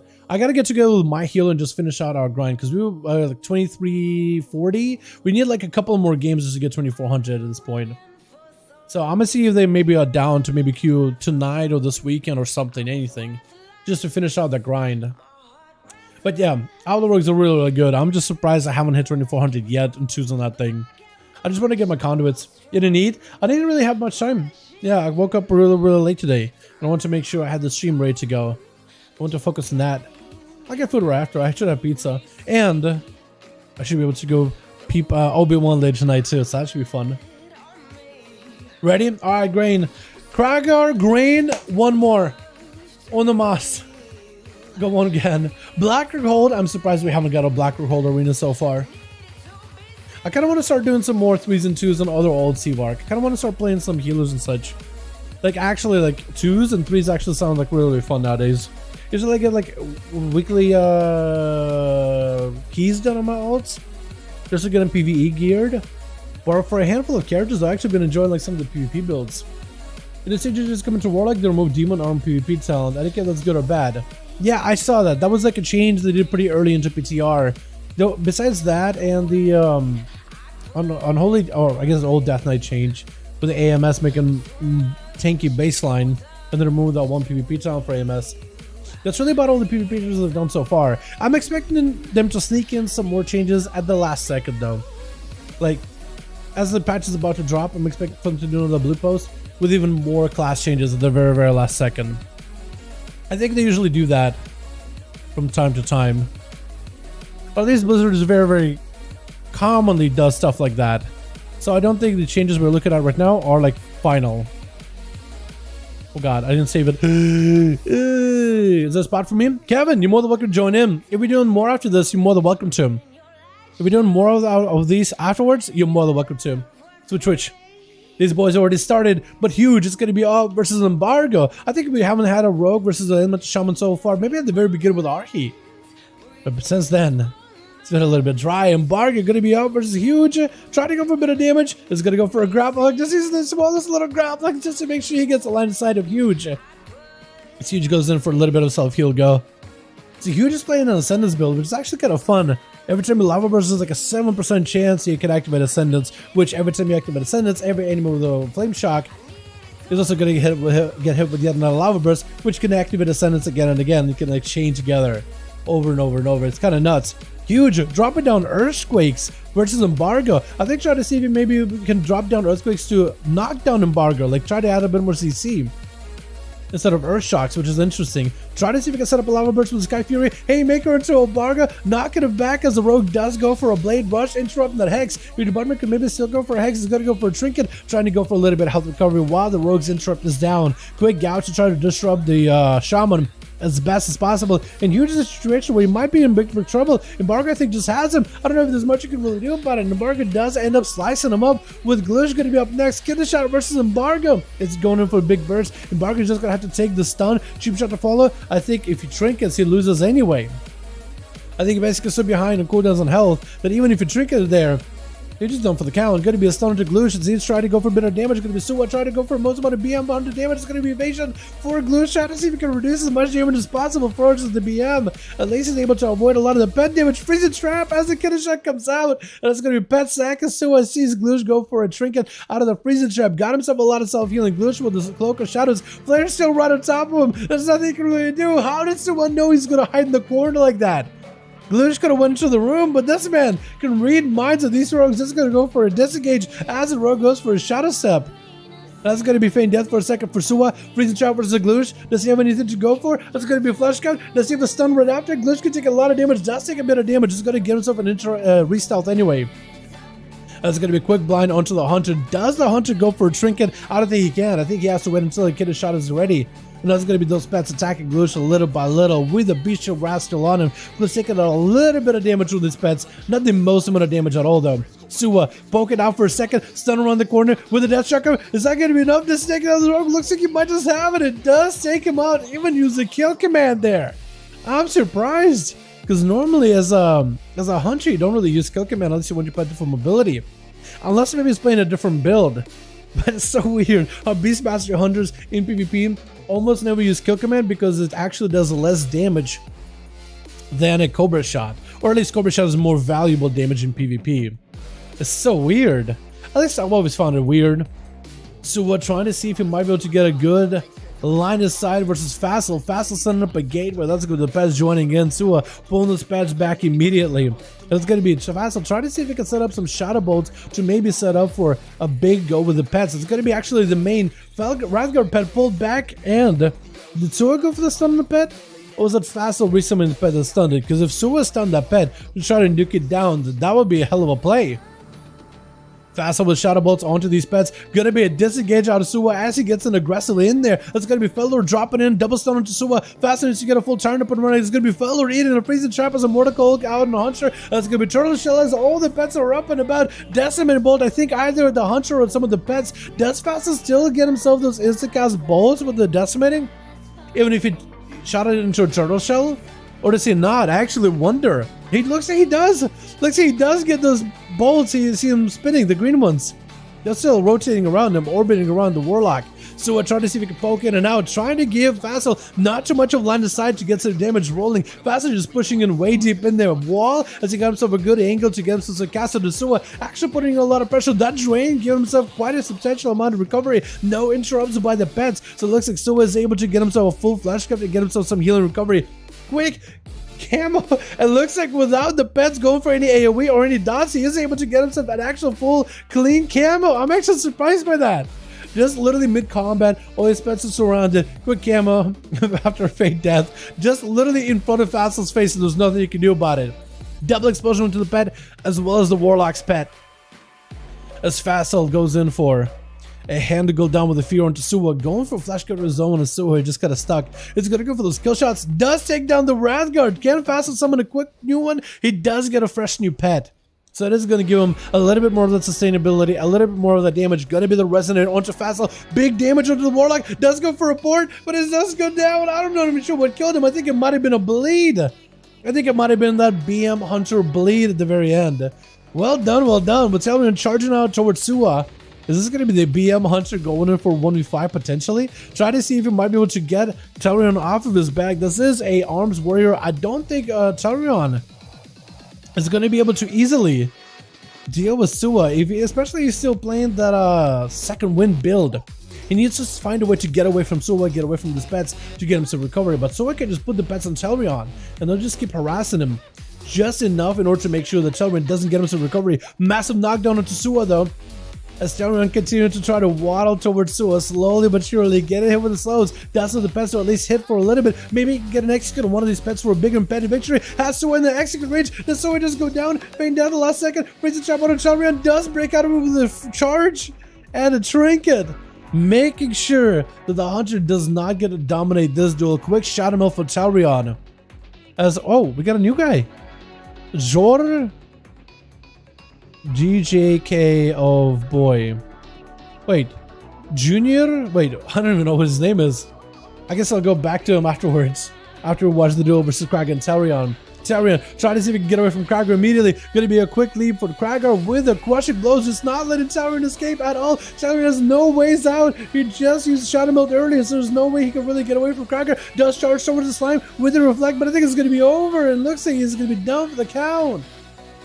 There it is. Papa come back is Papa come back the last one left? I guess Papa is literally the last one left. Papa, they gonna play? It looks like he was literally asleep. Papa, last one holding the fort for the team 2 versus Kragar.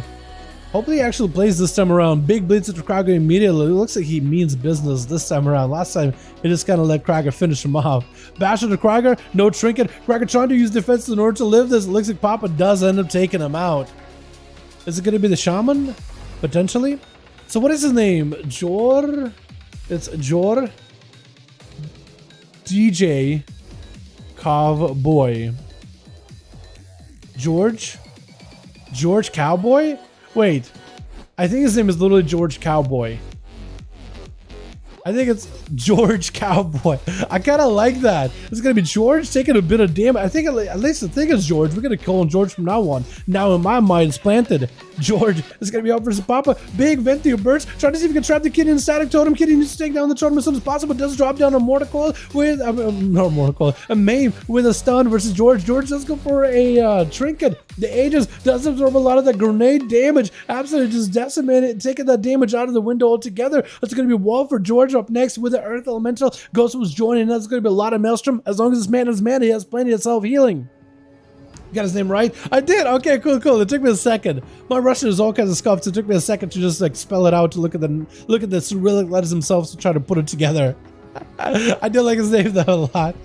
George Cowboy. I like it a lot. Cyclone looks like it's going to be interrupted at the last second. Pop and trying to go for a flash grab. It looks like George is going to have to see if he can break through a flash grab. See, he has the Earth Elemental with him, so it's giving him a little bit extra bolstered health. That extra 20% health, I think it is going to give him a little bit more survivability. I think that health can be higher with a bigger conduit. Big bite out of the Feral. Big blades rolling into George. George might be in big trouble. Trying to see if he can maybe use the healing surges to keep himself alive. That's going to be Papa come back. Got a stuck in the static totem. It's going to get interrupted. He's trying to go for a little bit of healing. Sunder on to Papa with a sound to follow. Does George end up taking him out? Big alien blaster and after. Does Papa have anything to follow? It's going to be Maim versus the Shaman. But looks like Papa doesn't have the big damage with it just yet, unless he got a bite baked and ready to go. Going to be the Ghost who's joining in. Master Chain Harvest. Oh! With an alien blaster follow at the end. Oh my goodness.